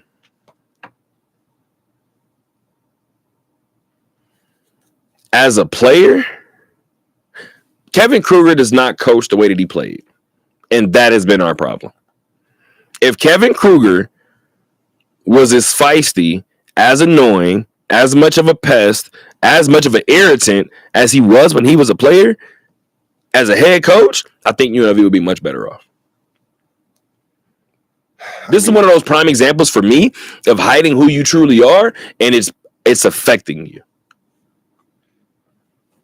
Do you think that he knows something more than we do? And As far as what? Because I like this question. As far as what? as far as what their ceiling could be? Oh, I don't like this question anymore. Because I didn't like it either. That's Just in great. terms That's of, a great point. nobody knows your personnel like you do. Ooh, versus your wee. competitors. That's a great question. But that can't be the excuse year in and year out either. So I'm not using that as to bail them out. Which is interesting because I kind of wish you were, which is why I'm going to go into it with I'm going to take the question that you asked and I'm going to take it with this angle, mainly because Kevin.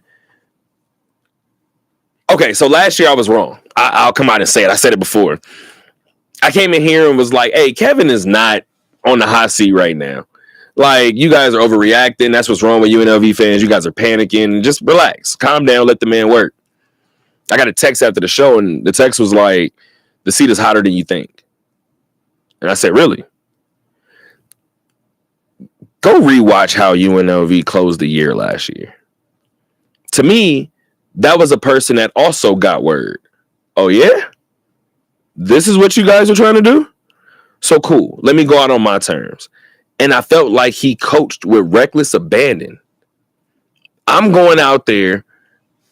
Fate may already be sealed.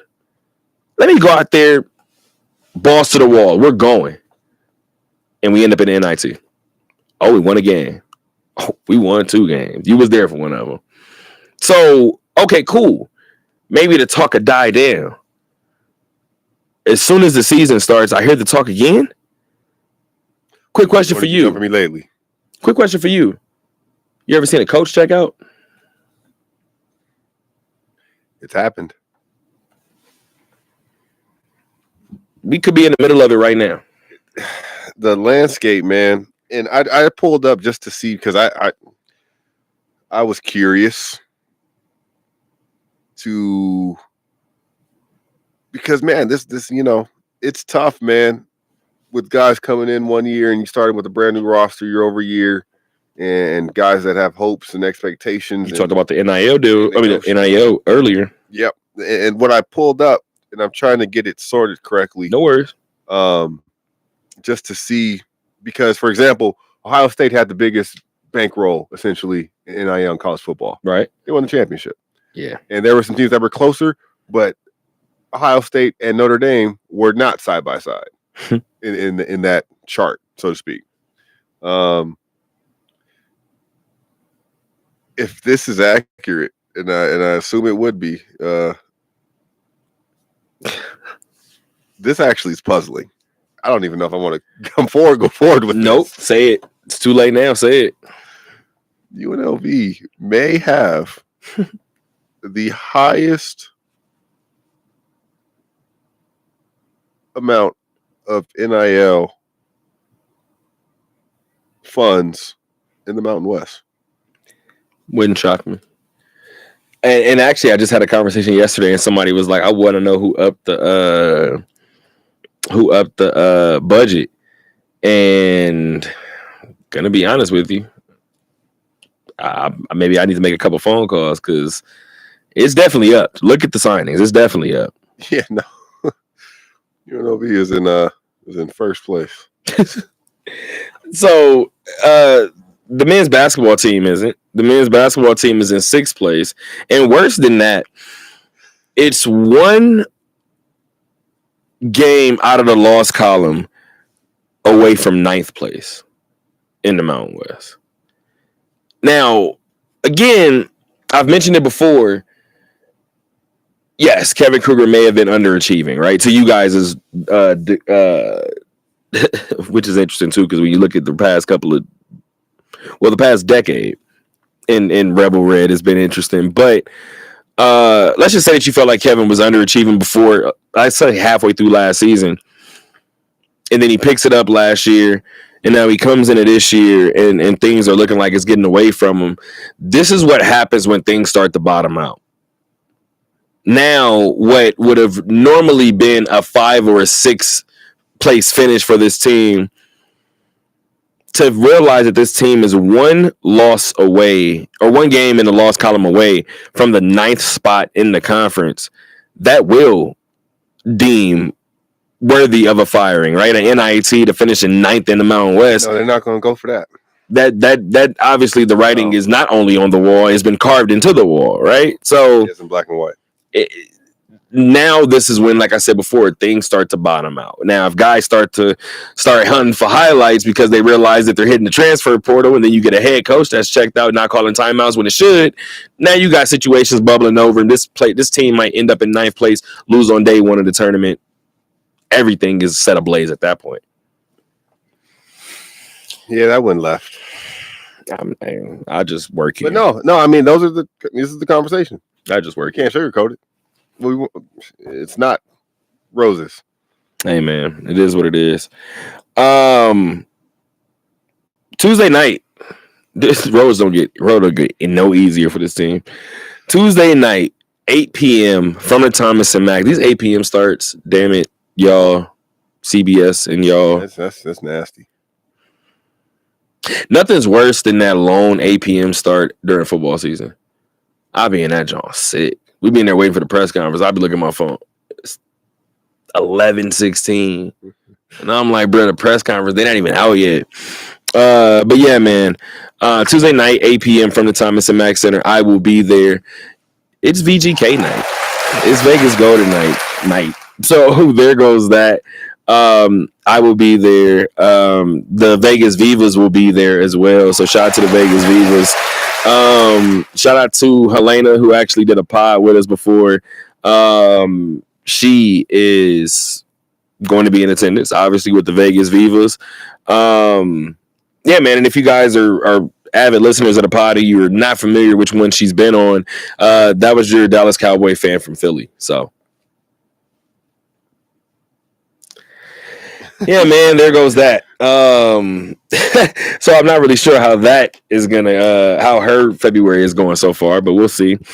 But yeah, man, speaking of the Vegas Golden Knights, let's talk about it really quick.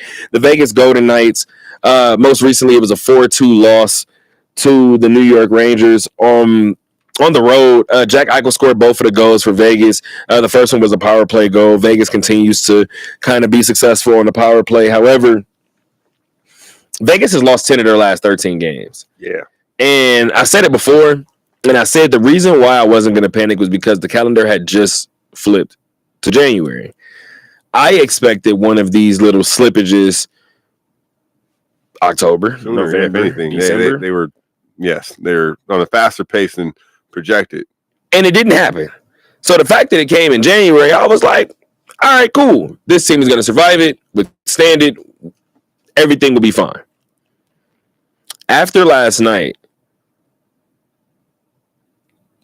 I said, when's the break?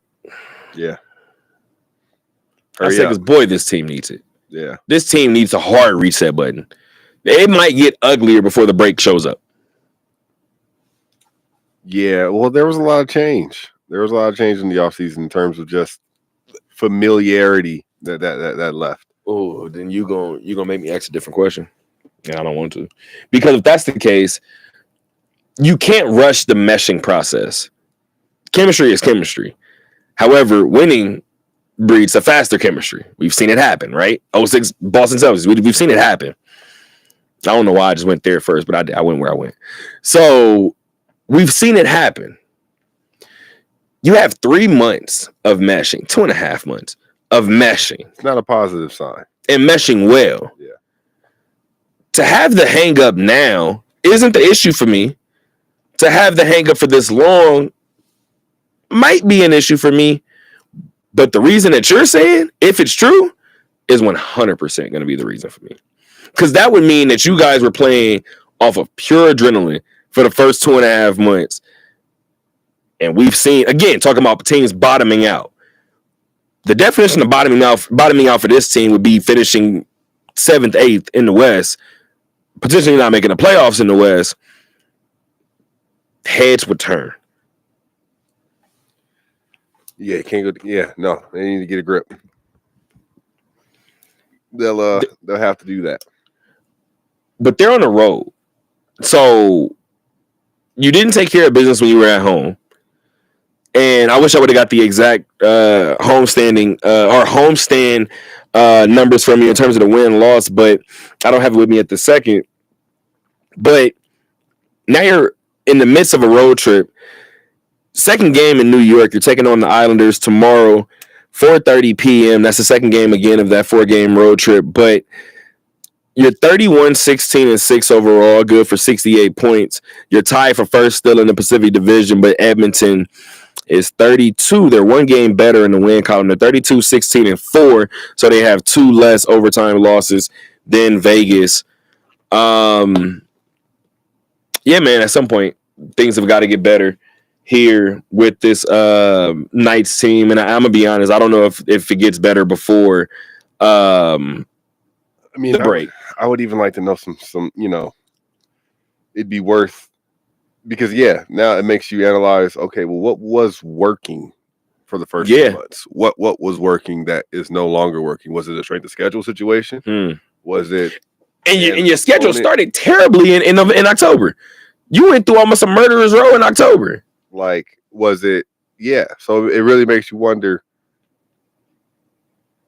And this, long regular season.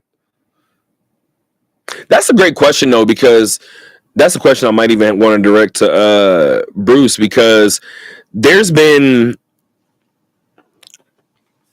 moments where coaches have said, like, hey, I've had to revisit what was working earlier in the season for us, or I had to scrap what was working earlier for us. I don't want to say scrap, but like a redirect from what was working earlier for us because teams started to figure us out, or we want to go back to that later in the season or in the postseason, whatever the case may be. So we're trying to find other ways to win. We've seen certain coaches kind of flirt with that. I'm interested to see if Bruce Cassidy and company have done anything like that during this particular hang-up. If it were to come, I believe that it would happen during this break, if it were to happen at all. But before we get out of here, I do have my dad's tip-in. My mom sent me a bunch of Black History Month tip-ins, which I was eager to kind of get to, but we didn't have the clearest transfer. So she sent them over to me, but I have all of them kind of on one text. I'll see what that exactly look like. I wanted to end the show with anyway, so we can go right. Where are we at? Here we go. He sent me 2. He had to change something in one of them. So here it is. And we'll end the show with this. But my tip in today, I'm going to change up the pace and give a quick one on the WWE. He said, my mom laughs at all of us now because she can't believe that we're back into wrestling. My dad said he makes no bones about it when he said that the Attitude Era gave him a chance to live a second childhood with me and my brother when we were growing up. He said with his favorites, Undertaker and Stone Cold, he said spilling beer all over the place at the same time. That was the meanest SOB, or at the same time that the meanest SOB was doing the same. Anyway, watching the Rumble this weekend was fun, even though Roman Reigns wasn't the focal point. Hey, every time I get a Trump notification, everything stops. Everything stops, and I'll be like, what the hell is going on? He's talking about pausing the tariffs now on... Yeah, Mexico reached a deal. He's just in there signing things. But whatever, we'll get to it in a second. Or maybe not. Maybe we'll avoid it. Anyway, watching the Rumble this weekend was fun, even though Roman Reigns wasn't the focal point. Main event, Jey Uso kept the bloodline on the island of relevancy. That was kind of fire. Yeah, he did. He doing his thing. He talking. That was kind of fire. But the main highlight to me was the Cody Rhodes and KO match. Shout out to my dad for bringing that up. He said my brother reminded him of a pay-per-view, and he said he watched it the next day. He said he told him that he couldn't. He said he watched the Rumble the next day. I apologize. He said, but he told my brother not to give anything away, and he didn't. But he did say that he thought Cody was dead a couple of times during the match, and after watching, he texted him that he told him forget Cody. He thought KO had actually had a situation pan out at the end of that match. I did too. Yeah. Shout out to KO for being an amazing wrestler, because that was match of the year type. But my dad said in a nutshell, I am saying all of this once again to make the statement that even though some people may not consider them actual athletes, I consider racehorse jockeys and wrestlers some of the most amazing, durable, show-stopping athletes in the world. For these small in stature jockeys to control and command 1,000-pound beasts to pace themselves or run for the wire is a talent that most can't comprehend. And for the wrestling world, even though we know that it's a scripted soap opera, let me see you get body slammed through a ladder and come up the next night and do it again. Oh, easily, man. Shout out to Pops, man. Nah, he smoked that one. Yeah, I got excited with the Stone Cold spilling beer all over the place. I was like, I do remember that growing up. Like, my dad was the biggest Stone Cold fan growing up. Yeah, how could you not, man? The birds to your boss, man. He was living the dream. 100%. Speaking of living a dream, again, I was at the bar, or in the bar rather, when the Rumble was going on. So I had my phone going while I was in the window, right? So I'm in the window. I'm making sure that the food is trayed up or whatever. I'm watching the Rumble. I did. I made sure that my phone was up. My phone was up. So I'm watching. Had an AirPod in low key the whole time. I'm like, we're good to go. And as I'm watching, I had one coworker at the time that I didn't know everybody else was interested, but I had one coworker at the time. Shout out to Daniel, who brought it up and was like, well, we had been talking about it a couple weeks before. So we had all gave where we were leaning. I think he said Cena or Roman. And I was like, Roman makes sense. I was like, but I'm going to go Punk or Drew. Like, I think Punk or Drew makes the most sense. Somebody said Seth. I was like, okay, cool. Like, we all got these names, right? And I, like most, was surprised, yet I don't know about the most part for this one, but I was pleasantly surprised to see that Jey Uso was the winner of the 2025 Royal Rumble in Indianapolis. I don't know if my dad can text me and give me a different time, and he better not say Ric Flair in 92, because unless y'all had a rumor mill online too, I don't know if y'all knew that was happening that night either. So I'm gonna say that this is the equivalent to maybe I've seen it posted, maybe you might have liked too, but this is the equivalent, obviously, that most people are pulled from, of 07, 08, Jeff Hardy winning the Rumble, or maybe late 2000, early 2001, Chris Jericho winning the Rumble. So this is one of those moments, first time that I've ever seen that the creatives pulled the trigger on the most popular guy. I'm going to be completely honest. I don't even know if they have this John scripted past the Elimination Chamber. They may be winging this joint as they go. Nah, I'm glad, man. And I was so similarly pleasantly surprised. And I was betting on Punk. Yeah, that was mine. And I told shout out to my guy Justin Walker, man, my coworker. I was like, dude, man, Jay needs to beat Gunther at main event. It's like he just needs to, bro. He's on Mars. And some of the promos leading up to it was like, nah, Gunther, you know, he fits the bill, but there's, you know, the chops on the mic where he's just, you know, it didn't get there yet. Like he tried to lay some zingers in the Jay, and it was like an awkward silence, and Jay was able to save it.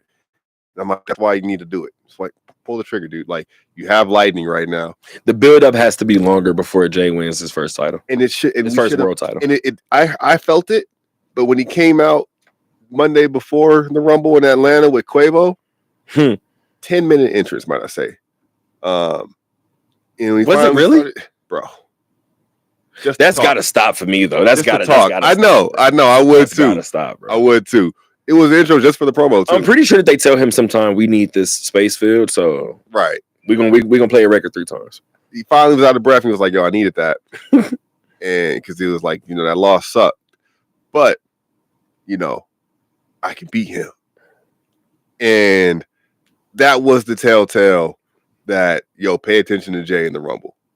Pay attention, because that would have been most likely how he would have got it there. And I said, this is a swerve Rumble. Triple H has booked a couple now. Cody got back-to-back. So it's his first one where Cody isn't even in it. Yeah. And he gets the chance to load the deck for one, which they did. And then that's all going to be a facade for something. I was deeply hoping that it would have been Sammy. That actually was like a last second thought when you saw like the final little group of people. I was like, there is a shock the crowd, send everybody home happy with like maybe Sammy or maybe LA Knight. And when Sammy was all up in that title match, I said, no, it's not. It's not Sammy's night. You want to know what I do think though? Because I don't know if they've thought it through this much, but what I see happening, I see first of all. Well, we'll get to Cena last. I don't see Jay winning the title at WrestleMania. I don't. And this is ultimately a question that I had for you originally. Before I even get to why I think that, do you think Cody and Gunther walking to WrestleMania as champion? I want for one of them not to. One of them won't. Somebody's losing the belt in the Elimination Chamber. I don't think the men's Elimination Chamber is going to be a number one contender. I think it'll be for the belt. Because for a belt. I don't love the idea of rinsing and repeating Gunther in that same spot from last Mania, because last Mania he put Sammy over. And you can't just have this guy lose as the champion on each of his biggest stages. He went to Berlin, he kept defeating all these guys that also could have won, knocked Priest down, knocked Finn Balor down, got all these guys out. But you can't just have him lose at Mania, because then you kill his credibility and you make him have to rebuild all of this again. You also can't have Jay, but that makes you beg the question. Okay, so then is Jay going to lose? Because he honestly could, and you can't. They're going to have to figure this out. I thought that Cody. Wait till I tell you what I think. I thought that Cody certainly could have lost, and I was pulling for Kev, but they're not done with Cody's story yet. They're not done with how he's going to drop it. So that I knew the final two. I told Justin I said the final two was going to be somebody and John Cena. Well, yeah, and it makes you really have to sweat if the other person is going to win. Or not sweat, because most people, especially in that kitchen that started to watch it, once we saw the final two, everybody was like, okay, so Cena got it. Like we all know now, right? And then that's why when he didn't have it, everybody was like, okay, they did it. They pulled the trigger. But this is why I'm going into it. So I'm with you. I feel like they won't have Jay win the title at WrestleMania. I feel like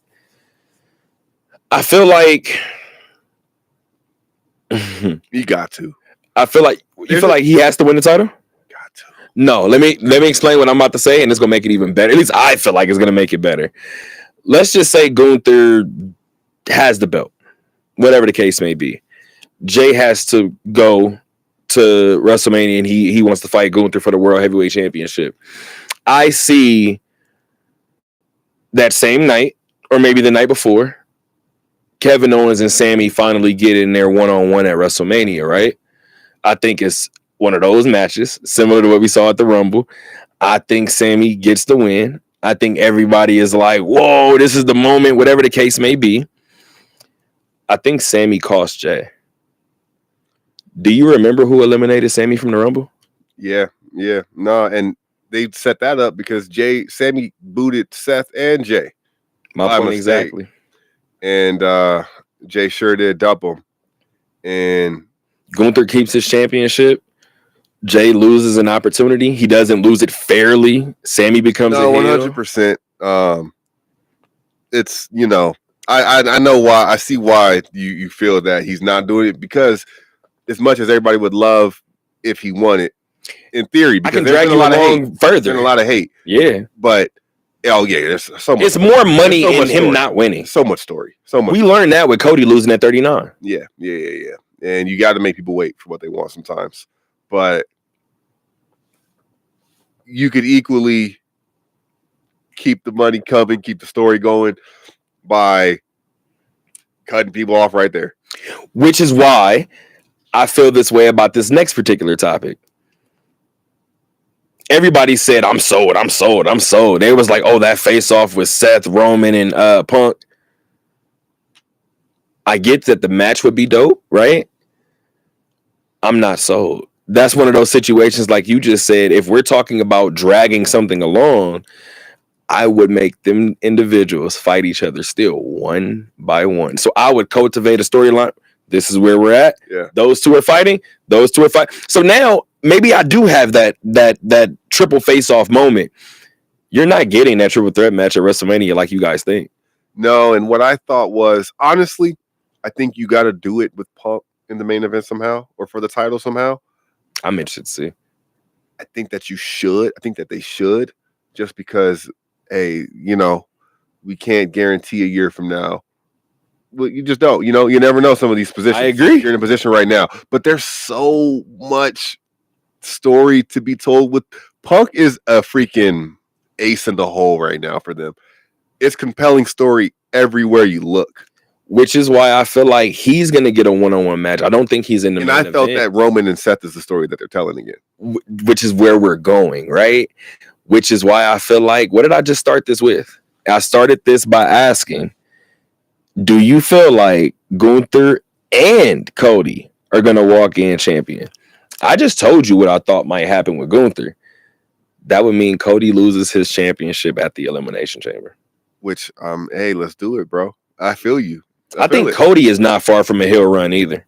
And it's going to be so incredible. It's going to be epic. When he starts going, oh, man. When he starts coming out there being pompous and telling you guys how much better he is than you, amazing. Especially because go listen to his dad on doing promos, like, and you can't ignore. And I don't remember a heel Dusty moment. And the trilogy will happen. It will. And what happens when it happens? And Cody's the heel, and Roman's the face. You've almost got to flip the script. You have to, and you still won't know who's going to win when that time comes. This like I said, they've smoked this. My dad texted me about the double stomp at the end too. We, like my dad said, we know it's scripted and everything else. Yeah. I gotta know how Roman survived that, because that is still a human standing on the back of your head. So I don't know. Well, he did sneak 2 feet on it. But you know what I will say too? And shout out to the writing room. Let's go ahead and give them another round of applause. They've committed to the long-term storytelling. And crockpot booking. Right. And the funny thing was, when we were sitting, I like that better. I'm sitting there watching the Rumble, and the moment they did the fading shot when Roman was behind Seth. Oh, man. I seen that shot. Such a shot. No, it's beautiful, right? Yeah. But it's almost like, and obviously since it is a soap opera, it's that moment where it's like he's gonna forever be your downfall. Yeah, like it's like losing the love of your life, or whatever the case may be, or your brother betrays you. In that situation, it literally is that situation. Yeah. You never get over it. No. So it doesn't matter what is in front of him, as long as he is around. My attention is gonna shift there. So I think, like he said before, and I told my dad, I thought this was one of the better promos in the past, better non-CM Punk promo in the last 2 years, when Cody and Roman was talking on the Georgia Tech football field. Mm-hmm. And when Roman was like, "You're in my way," and Cody moved and he looked over his shoulder and was like, "In life," I told my dad I got goosebumps. And now it's been a decade since I got goosebumps, maybe since Viper Randy, right? And I'm like, that was a moment. I feel like we're going to get another one of those soon, where Roman kind of tells Seth, "I see it clearly now. I can't do anything until you're out of my way. Yeah. And he hasn't beat him. He hasn't pinned him. I can't focus on what I need to focus on until you're out of my way. Literally. The art in that Paul Heyman favor is coming like a year from now too, by the way. They're gonna drag it out forever. Hell yeah. Because Roman and Punk won't see each other for a while. I was like, where is Paul? Where is Paul the whole match? Literally. I think Punk ends up being so this is where we can go. Let's get to Cena, right? And I'll let you go wherever you're gonna go with it. But I feel like John Cena, and this is where I feel like the writing room has gone, right? They're the ballsy writing room. I feel like John Cena may be the second to last one eliminated from the chamber. I feel like Cena, let's say it is an elimination chamber, not for the WWE Championship or the World Championship. Yeah. I feel like he may win it, but I feel like he'll go to Mania and he'll lose it. I feel like Cena is going to be as much as they can in several opportunities. Yeah. And he's going to be this close. Yeah. And he's going to fall short. And each time, keep in mind, it's already changed. Cena went from saying, well, you guys are the elephant in the room. I haven't won a singles match since. Cool. It went from self-doubt to him being like, well, maybe I should try my luck in the Rumble.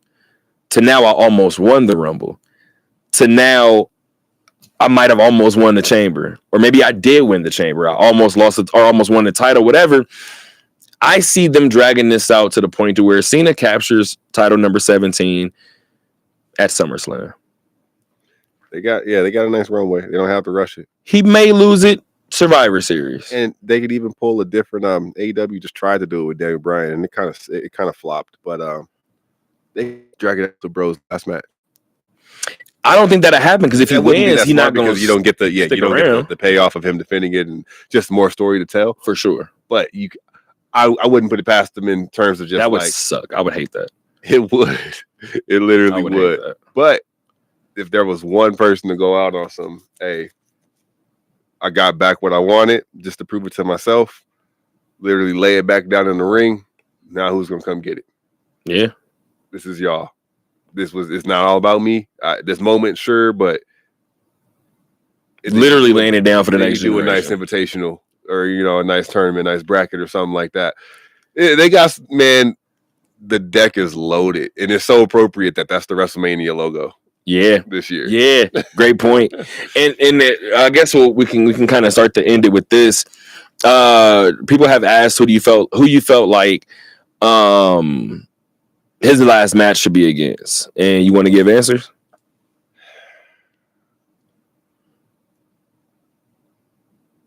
Oh, by the way, I think leading up to SummerSlam and probably the entire way through, Cena's going to use this run. Remember how everybody was like, and he even said it already. He was like, you guys want to see me against Sami Zayn, Jey Uso, Cody Rhodes, Roman Reigns. He's going to end up fighting all of those people, but he's going to put 95% of those people over. And that's what this final run is about. This final run is about giving back, which is ultimately why I think they have him break Flair's ultimate record.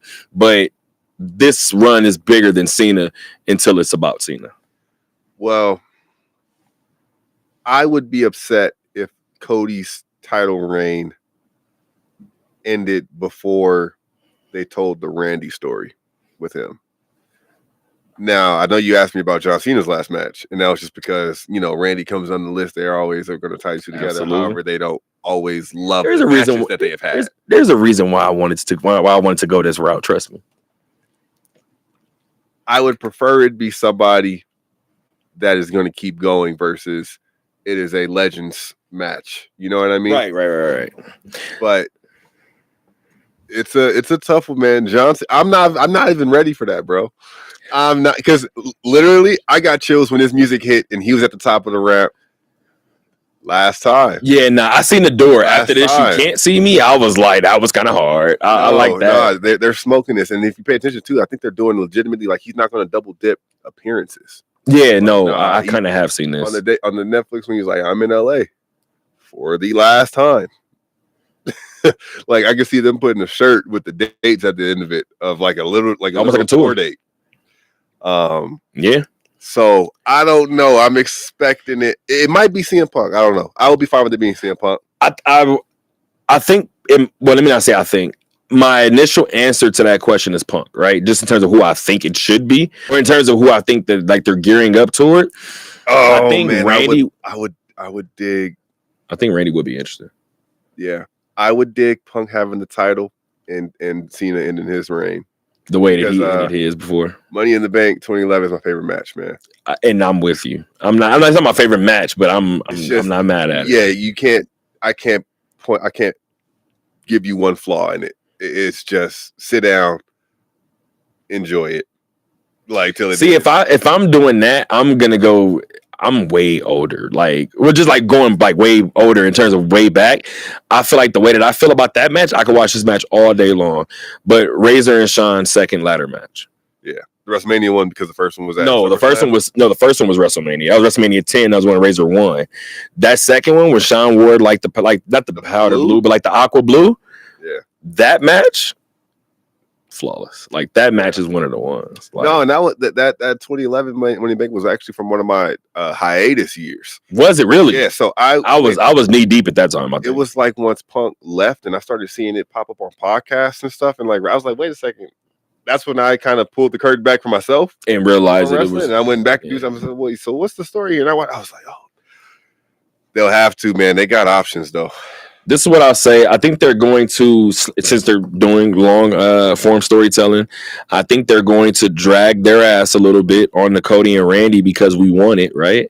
And wouldn't it be so much better? And it has to breathe. And wouldn't it be so much better if, again, I don't think it's going to happen this particular title reign. I think Cody loses this title. I think Cody... He may be a bad guy when he loses the title, but I think Cody is going to be a heel shortly thereafter. And that story works a little better. And that one works a little better when Randy has also tied. They love Randy right now. Which is why I'm saying if he already ties John and he's looking at 17, trying to, like I said, like you said, not doing what John did. He won 17 and put it down. I won 17 and kept it. I could see Cody being that thorn in his side to take that from him. And now the storyline becomes, will Randy ever break the record? Yeah. Nah. I dig it, bro. Man, I didn't know we was getting rested on the docket today. I knew it, for real. I knew it. Nevertheless, guys. Yeah, man. Shout out to my dad for that tip in. Your Monday episode. We appreciate you guys for tuning in. As always, until next time, guys. Keep on talking.